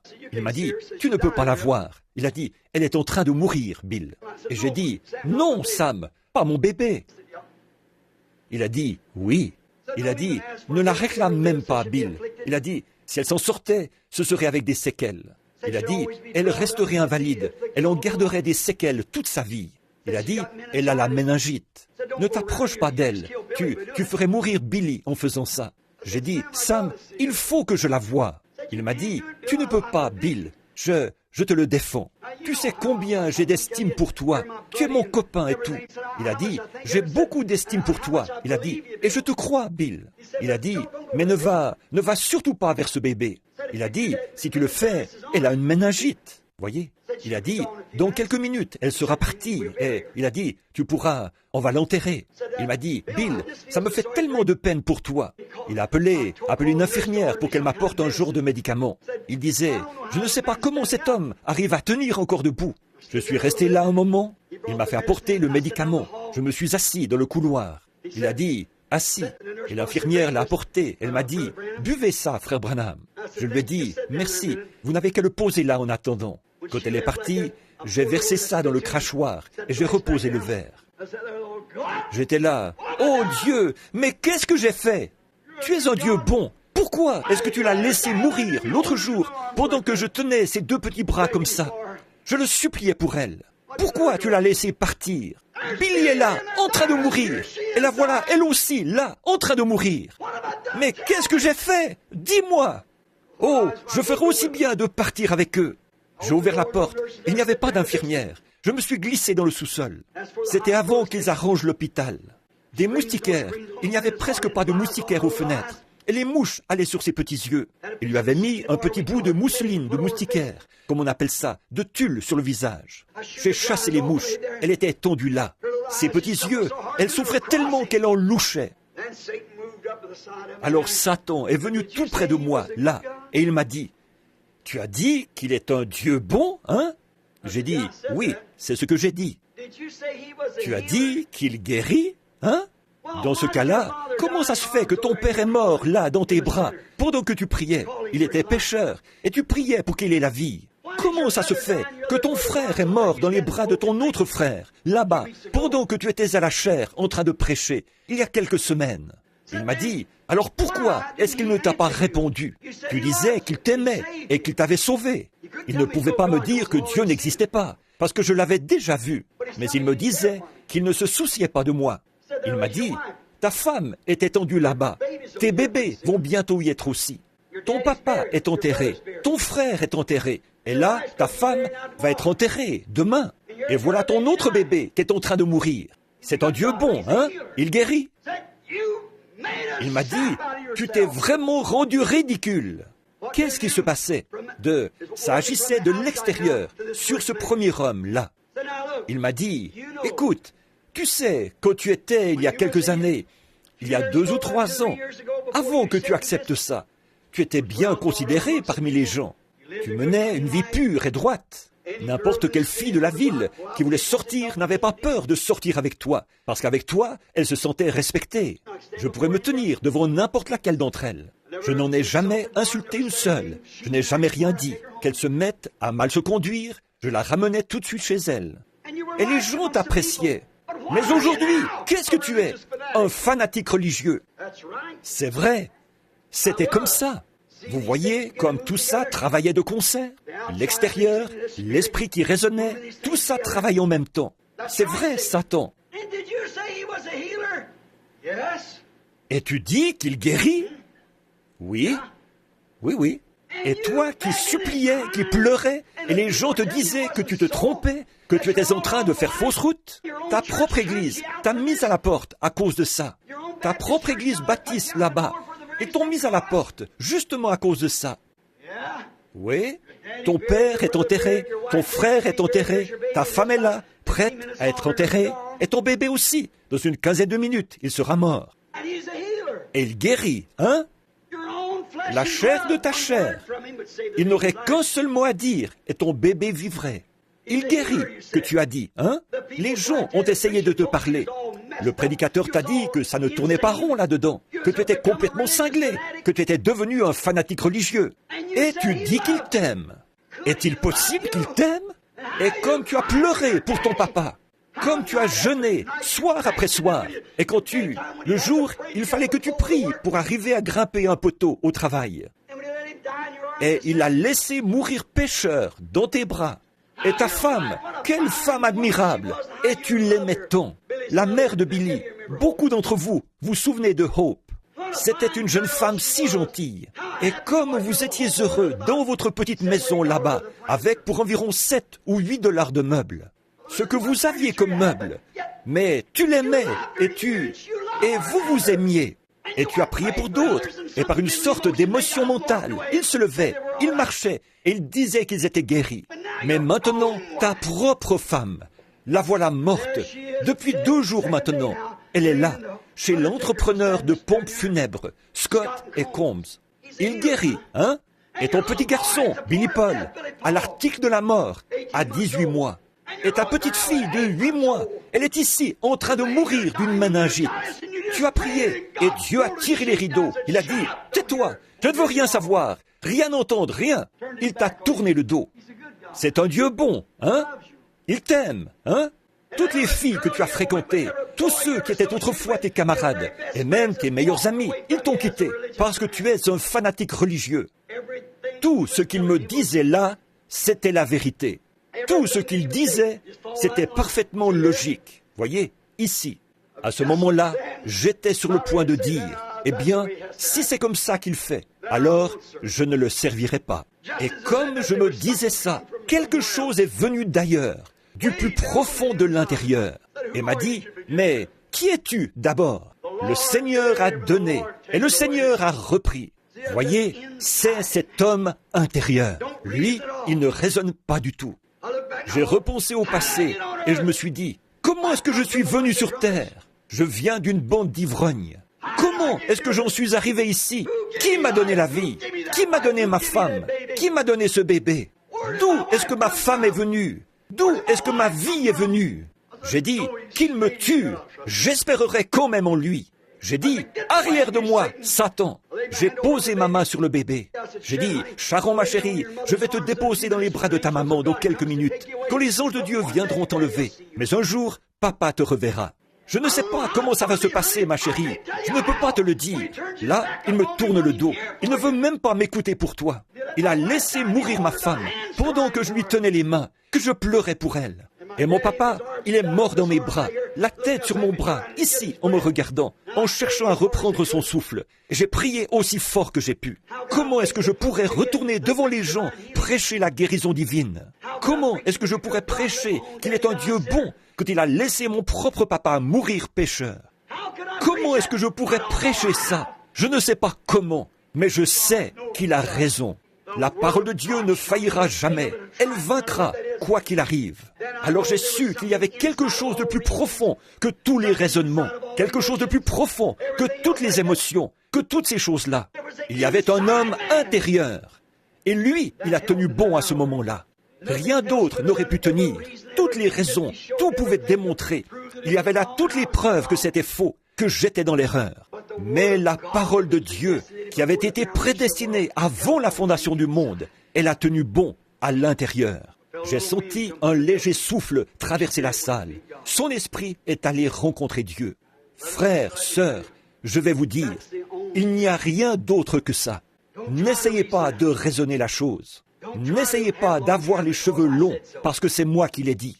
N'essayez pas de faire toutes ces choses seulement parce que, dans la chair, n'essayez pas de le faire juste pour être à la hauteur.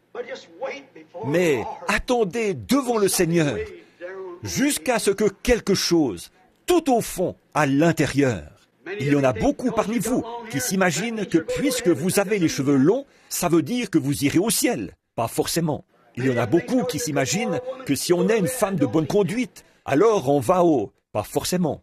Il y en a beaucoup qui s'imaginent que, parce que leurs églises, qu'ils appartiennent à ceci, à tel grand regroupement, avec d'éminents docteurs en théologie, ça ne veut pas forcément dire ça, vous voyez. Il y en a beaucoup qui s'imaginent que, parce qu'ils parlent en langue, ils ont le Saint-Esprit. Pas forcément. Bien que le Saint-Esprit parle en langue, c'est sûr. Mais tant que ce vrai Saint-Esprit authentique n'est pas là à l'intérieur pour s'aligner sur chaque parole, si ce Saint-Esprit en vous, qui vous fait parler en langue, regarde là et qui n'est pas d'accord avec le reste de la parole, alors ce n'est pas le bon esprit. Voyez? Ça doit venir de l'intérieur, qui est la parole depuis le commencement. Au commencement de la création de Dieu, quand Dieu a commencé à créer, à vous amener à l'existence. Vous voyez? Là-bas, vous avez commencé en tant que semence, et vous en êtes arrivés là où vous êtes maintenant. Et alors, vous étiez tous en Christ.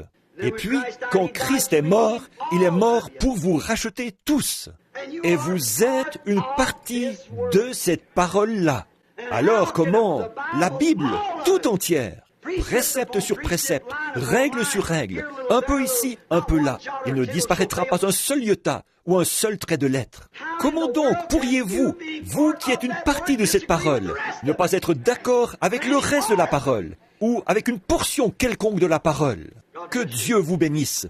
J'ai dépassé l'heure maintenant. Je ne voulais pas le faire, vous retenir si longtemps. Je regrette de vous avoir retenu. Je ne regrette pas ce que j'ai dit. Nous sommes tout à la fin de quelque chose, mes amis. Vous tous ici, je pense, vous êtes tous membres de cette assemblée. Je ne suis pas assez souvent ici pour savoir quels sont ceux qui sont membres. Je suppose que vous venez tous ici régulièrement. Je voudrais vous raconter quelque chose qui est arrivé. Est-ce que vous voulez bien me donner encore, disons, 6 minutes ? Est-ce que monsieur le pasteur O.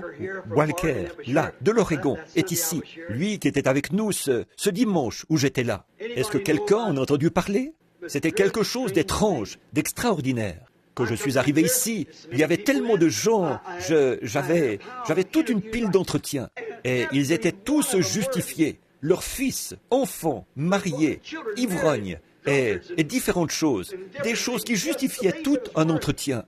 Il aurait fallu que je voie chacun d'eux. Mais je n'arriverai pas à faire tout ça.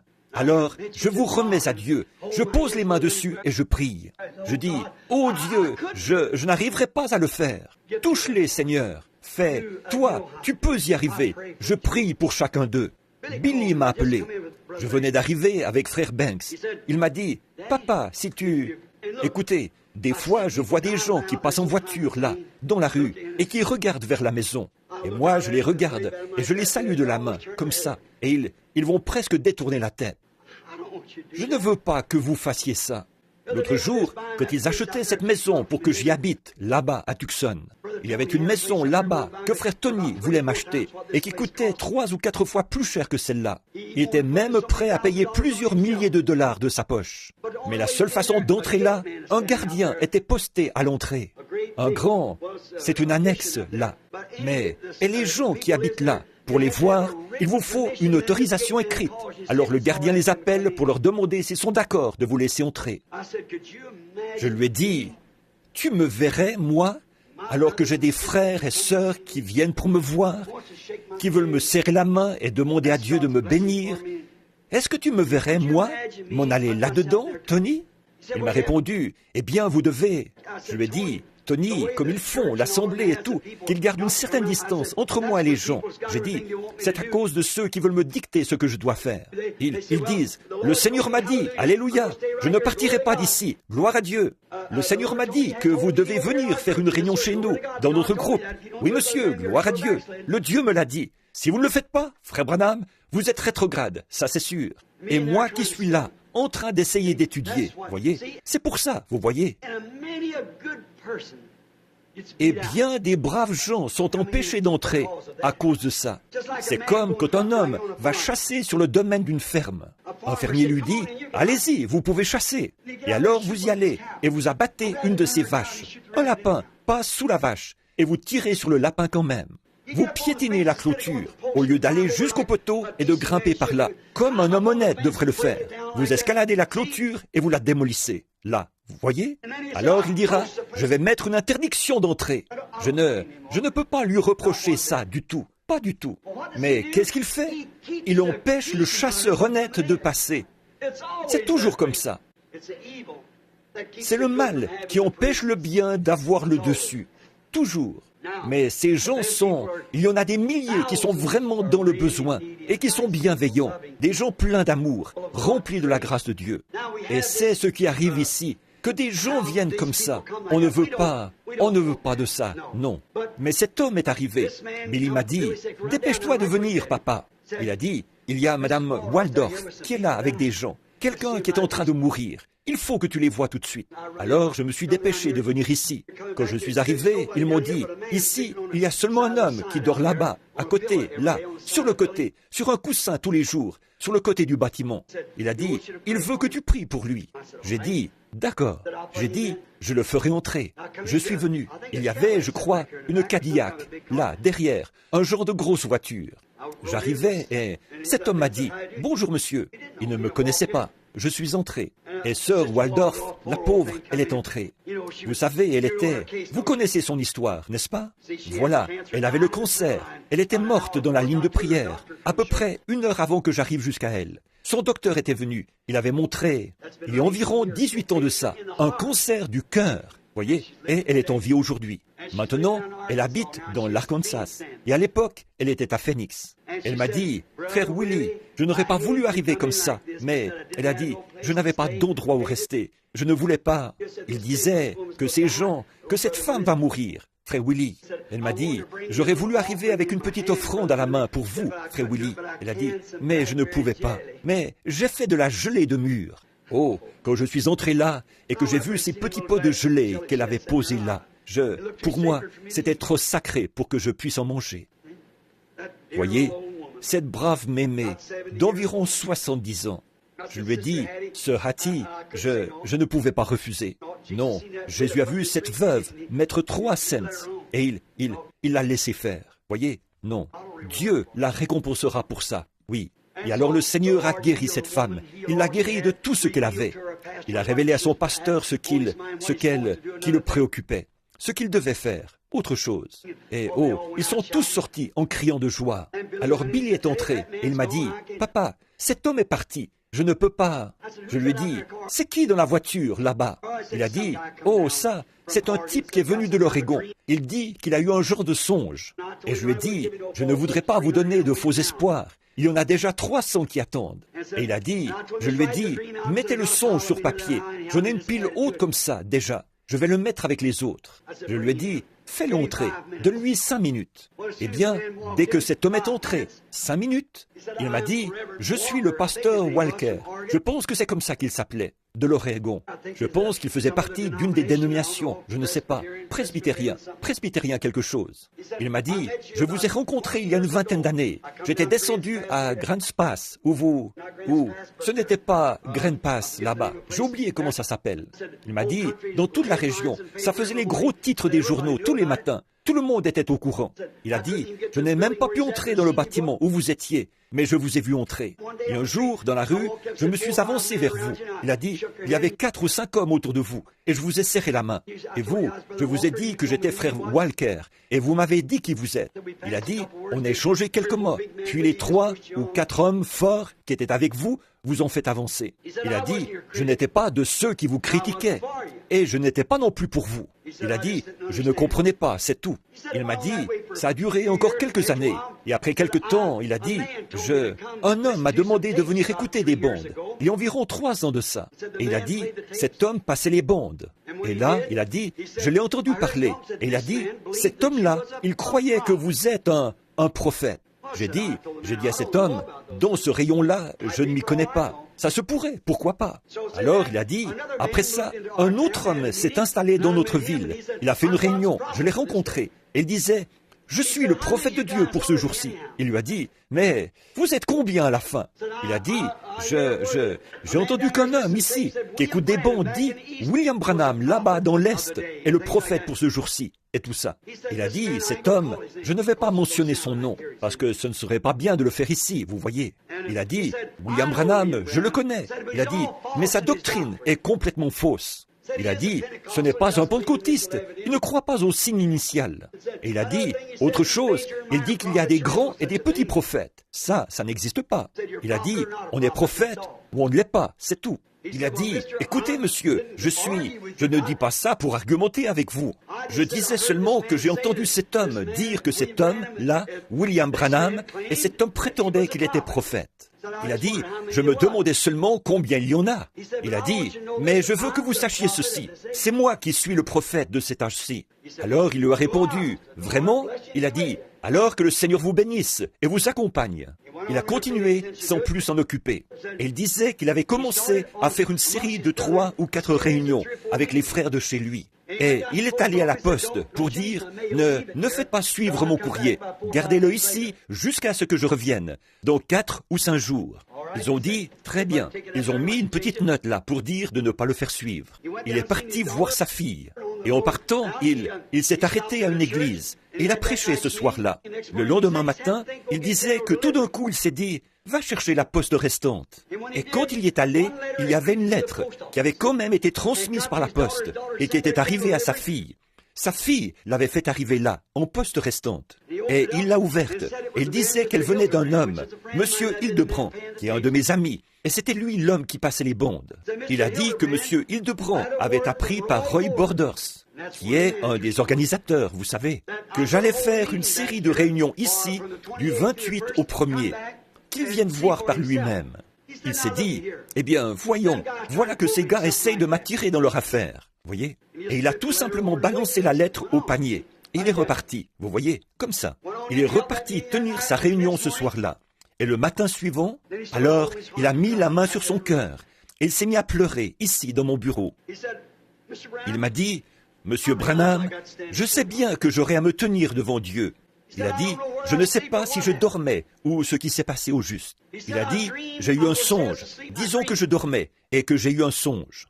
Il a dit, il m'a semblé voir mon fils au marché enfoncer sa main dans un sac. Il a dit, quand il l'a fait, c'était un sac de pommes.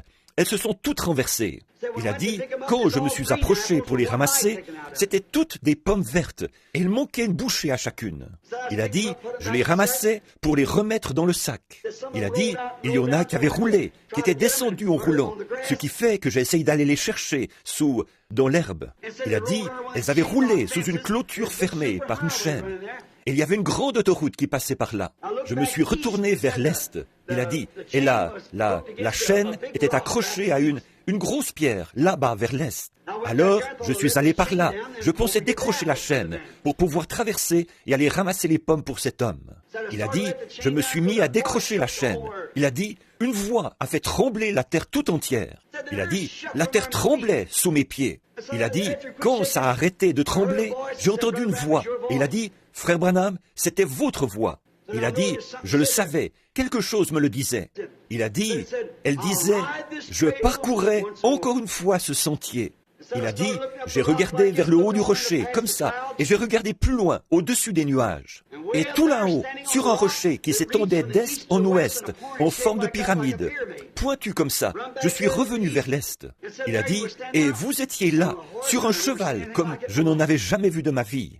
Un grand cheval blond, avec une longue crinière blanche. Il a dit, vous étiez habillé comme un chef indien, avec tout ce que portent les Indiens. Il a dit, avec un pectoral, des bracelets au bras et des choses qui pendaient tout autour, comme ça. Il a dit, vous aviez les mains en l'air, comme ça. Et il a dit, ce cheval se tenait là, comme un cheval militaire. Il marchait d'une allure très noble, comme ça. Et moi, je ne bougeais pas. Et il a dit, vous avez tiré sur les rênes et vous êtes parti vers l'ouest. Il a dit, j'ai regardé en bas, et là, il y avait un tas de savons. Et c'est le matin suivant, Ça, c'était le samedi. C'est le lendemain matin que j'ai prêché sur les savants. Vous savez, que j'ai dit que c'est du diable. Et il a dit, il y avait des savants là, qui versaient des machins dans des éprouvettes et qui mélangeaient ça. Il a dit, vous avez arrêté le cheval, vous avez de nouveau levé les mains en l'air, et vous avez crié, je parcourais encore une fois ce sentier. Il a dit, la terre tout entière a tremblé. Ces gens ont été secoués. Il a dit, ils ont levé la tête, ils se sont regardés comme ça, ils ont levé les yeux vers vous. Ils se sont contentés de hausser les épaules. Ils ont continué leur recherche scientifique. Il a dit, vous êtes repartis vers l'ouest. Et à ce moment-là, qu'il m'a dit, j'ai vu l'homme qui se disait prophète. Vous savez, il a dit, il est arrivé, monté sur un cheval noir, mêlé de blanc. Il a dit, il est arrivé derrière ce grand cheval. Il a dit, c'était loin au-dessus des nuages. Il a dit, et le chemin n'était pas plus large que ça. Et il a dit, ce cheval, il a dit, le vent gonflait les plumes et tout sur votre costume. Il a dit, et la crinière et la queue de votre cheval flottaient au vent.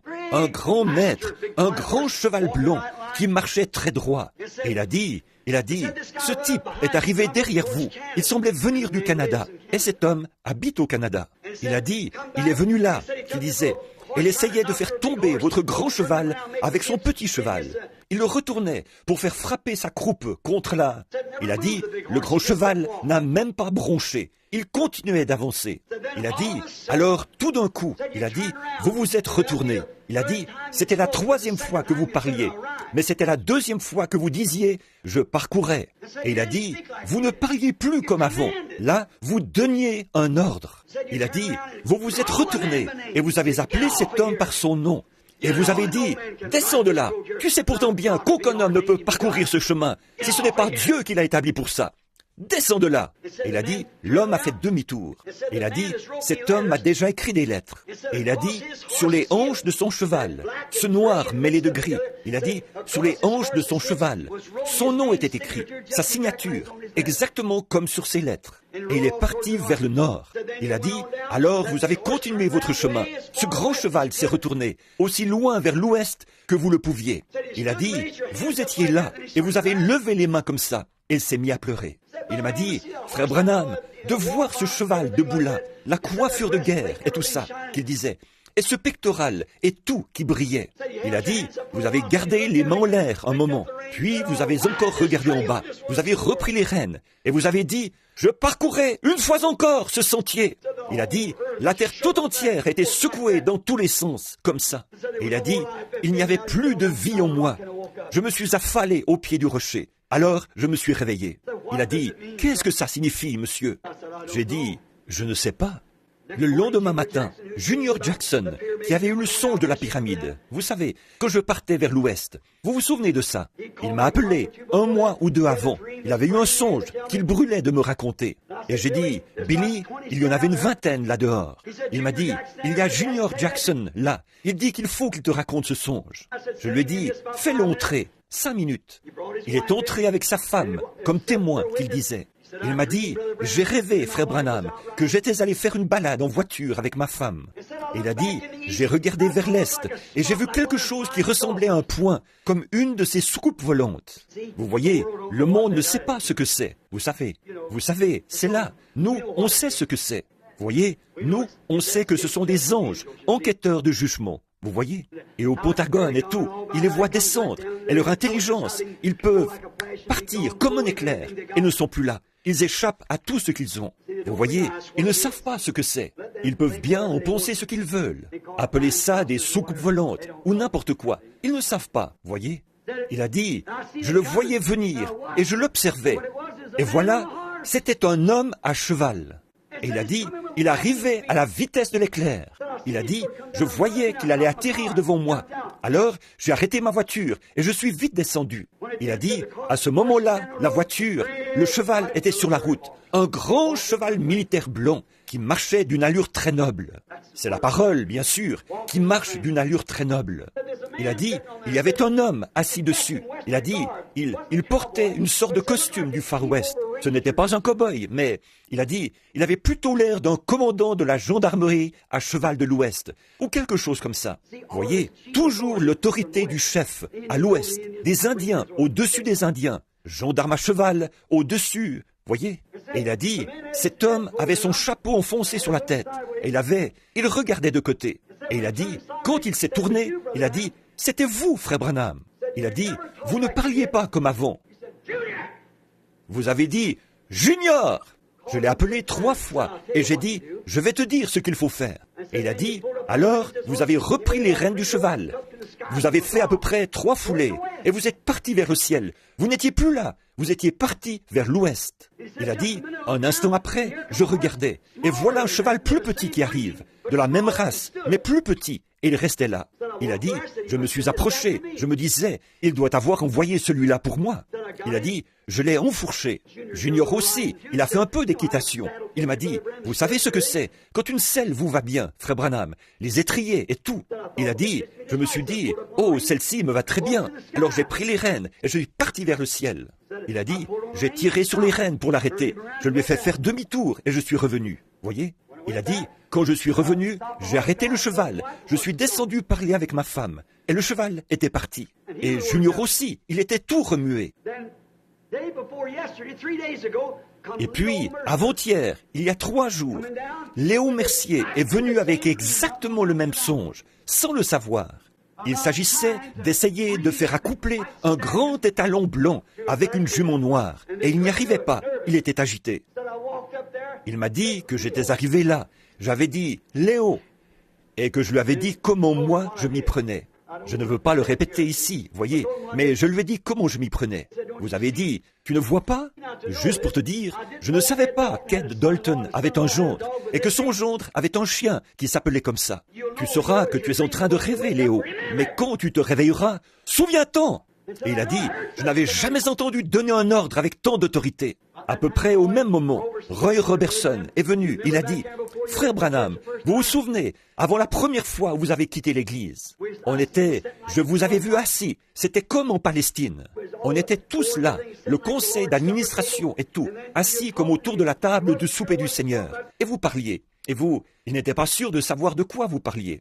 Il a dit, une nuée blanche est descendue vous prendre. Elle vous a emporté. Combien se souviennent du songe de frère Roy? Et il a dit, cette nuée blanche vous a emporté. Et il a dit, vous n'étiez plus là. Je parcourais les rues à pied, en criant et en pleurant. Quand je suis revenu ici, il était là, avec son bras infirme, comme il était. J'étais en train de lire ça. Il a lâché son râteau et il s'est mis à pleurer quand il m'a vu arriver. Comme je ne l'avais pas vu avant, il m'a raconté son songe. Il disait, il était en train de ratisser. J'ai dit, et vous êtes parti.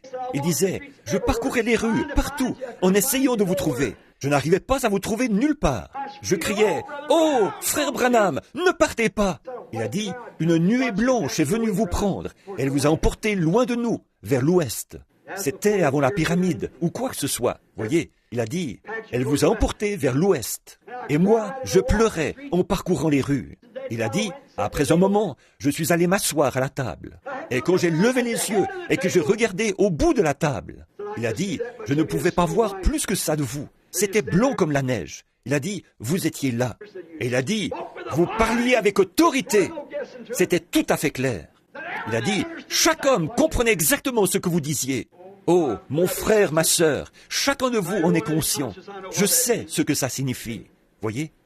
Soyez vigilants. Restez attachés à Christ. En tant que ministre de l'Évangile, je veux vous adresser cette mise en garde. N'avalez pas n'importe quoi. N'allez rien vous imaginer. Ne bougez pas de là. Tant que cet intérieur de l'intérieur n'est pas ancré à la parole, tant que vous n'êtes pas en Christ, parce qu'il n'y a que ça parce que dans l'âge où nous vivons, la séduction est plus forte que jamais. Ça séduirait même les élus, si c'était possible. En effet, ils ont de l'onction. Ils peuvent tout faire comme les autres. Mettez vos vies en ordre. Payez vos dettes. Jésus a dit, ne devez rien à personne. Bien sûr, je ne parle pas de votre maison, votre loyer et tout. Ça, vous ne pouvez pas faire autrement. Déchargez-vous de tout. Mettez tout en ordre. Préparez-vous. Tenez-vous prêts. Souvenez-vous, au nom du Seigneur, quelque chose est sur le point d'arriver. Cette semaine, je vais partir dans les collines. Pas vraiment pour chasser l'écureuil. Bien sûr, j'aime bien chasser l'écureuil. Mais la raison pour laquelle j'y vais, c'est pour dire « Oh Dieu, je ne sais plus de quel côté me tourner. et je ne veux pas passer à côté. Aide-moi. Priez pour moi. Voulez-vous le faire? Moi, je prierai pour vous. J'espère, par la grâce de Dieu, que je vous rencontrerai tous et qu'on se retrouvera dans un pays meilleur que celui-ci. Pourquoi est-ce qu'on vient ici? Qu'est-ce qu'on fait? Est-ce qu'on vient ici pour jouer? Est-ce qu'on vient ici pour se rassembler comme un club? C'est Christ ne peut pas venir tant que l'Église n'est pas parfaitement en ordre. C'est nous qui l'attendons. Je crois que nous sommes à la fin. Regardez ce qui s'est passé en Californie. Voyez les émeutes. Voyez les 19 meurtres qu'il y a eu, des crimes racistes. Je vous avais bien dit, il n'y a pas longtemps ici, que ce Martin Luther King allait conduire son peuple au massacre. Combien s'en souviennent?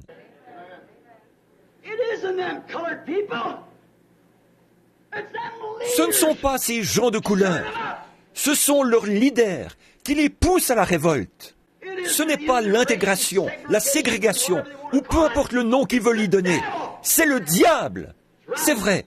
Et pas seulement pour les blancs, les noirs. C'est tout le monde. C'est le diable. Les hommes ont les facultés mentales et le raisonnement dégradé. Il n'y a aucun espoir. Au point où c'en est, c'est sans espoir. C'est complètement pourri.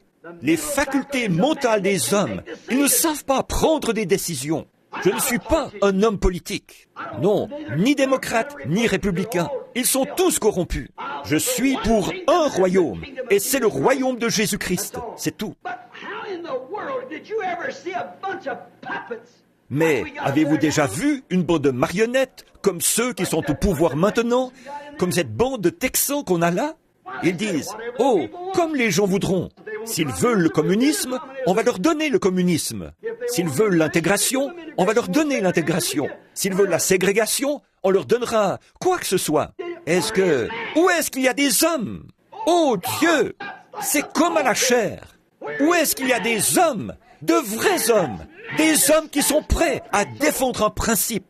Où est-ce qu'il y a des femmes qui sont prêtes à défendre un principe? Où est-ce qu'il y a une église qui est prête à défendre un principe? Je n'ai pas pour 2 sous de temps à perdre avec un esprit mou, lâche et qui fait des compromis. Si une femme est femme, qu'elle soit une dame. Si un homme est homme, qu'il soit vraiment un homme. Si c'est un président, où sont passés ceux de la trompe de John Quincy Adams? Où sont passés ceux de la trompe d'Abraham Lincoln? Des hommes qui ont des principes. Où sont passés ceux de la trompe de Patrick Henry qui disaient « Donnez-moi la liberté, sinon donnez-moi la mort ». Où est-ce qu'il y a un homme qui prend position pour ce qui est juste? Où est-ce qu'il y a un homme qui n'a pas peur de parler? Peu importe, même si le monde entier est contre lui, qui défendra ouvertement ce qui est juste, s'en tiendra à ça, quitte à y laisser sa vie. Où sont nos Arnold von Winkelried d'aujourd'hui? Où est-ce qu'on peut trouver un homme intègre? Où est-ce qu'on peut trouver un homme avec un bon esprit? Ils sont tellement lâches, tellement mous, qu'ils ne savent même pas ce qu'ils croient. Oh Dieu, que je puisse, en tant que prédicateur, défendre les principes d'un seul homme, la parole de Jésus-Christ. Car le ciel et la terre passeront, mais elle ne faillira jamais. Sur cette pierre, je bâtirai mon église. Les portes de l'enfer ne prévaudront pas contre elle. Levons-nous.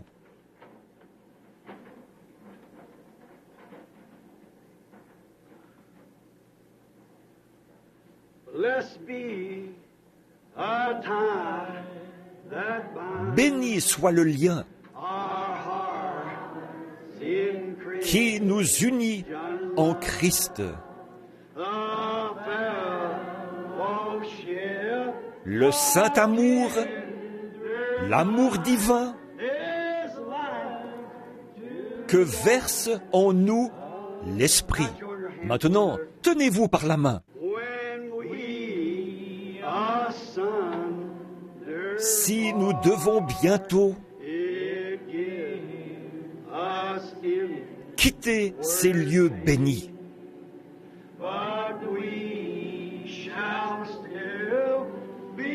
nous nous retrouverons là-haut pour toujours réunis.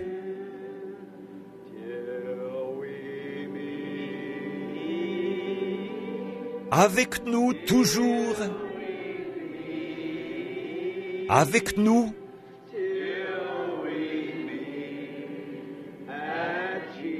oui, il est tous les jours avec nous.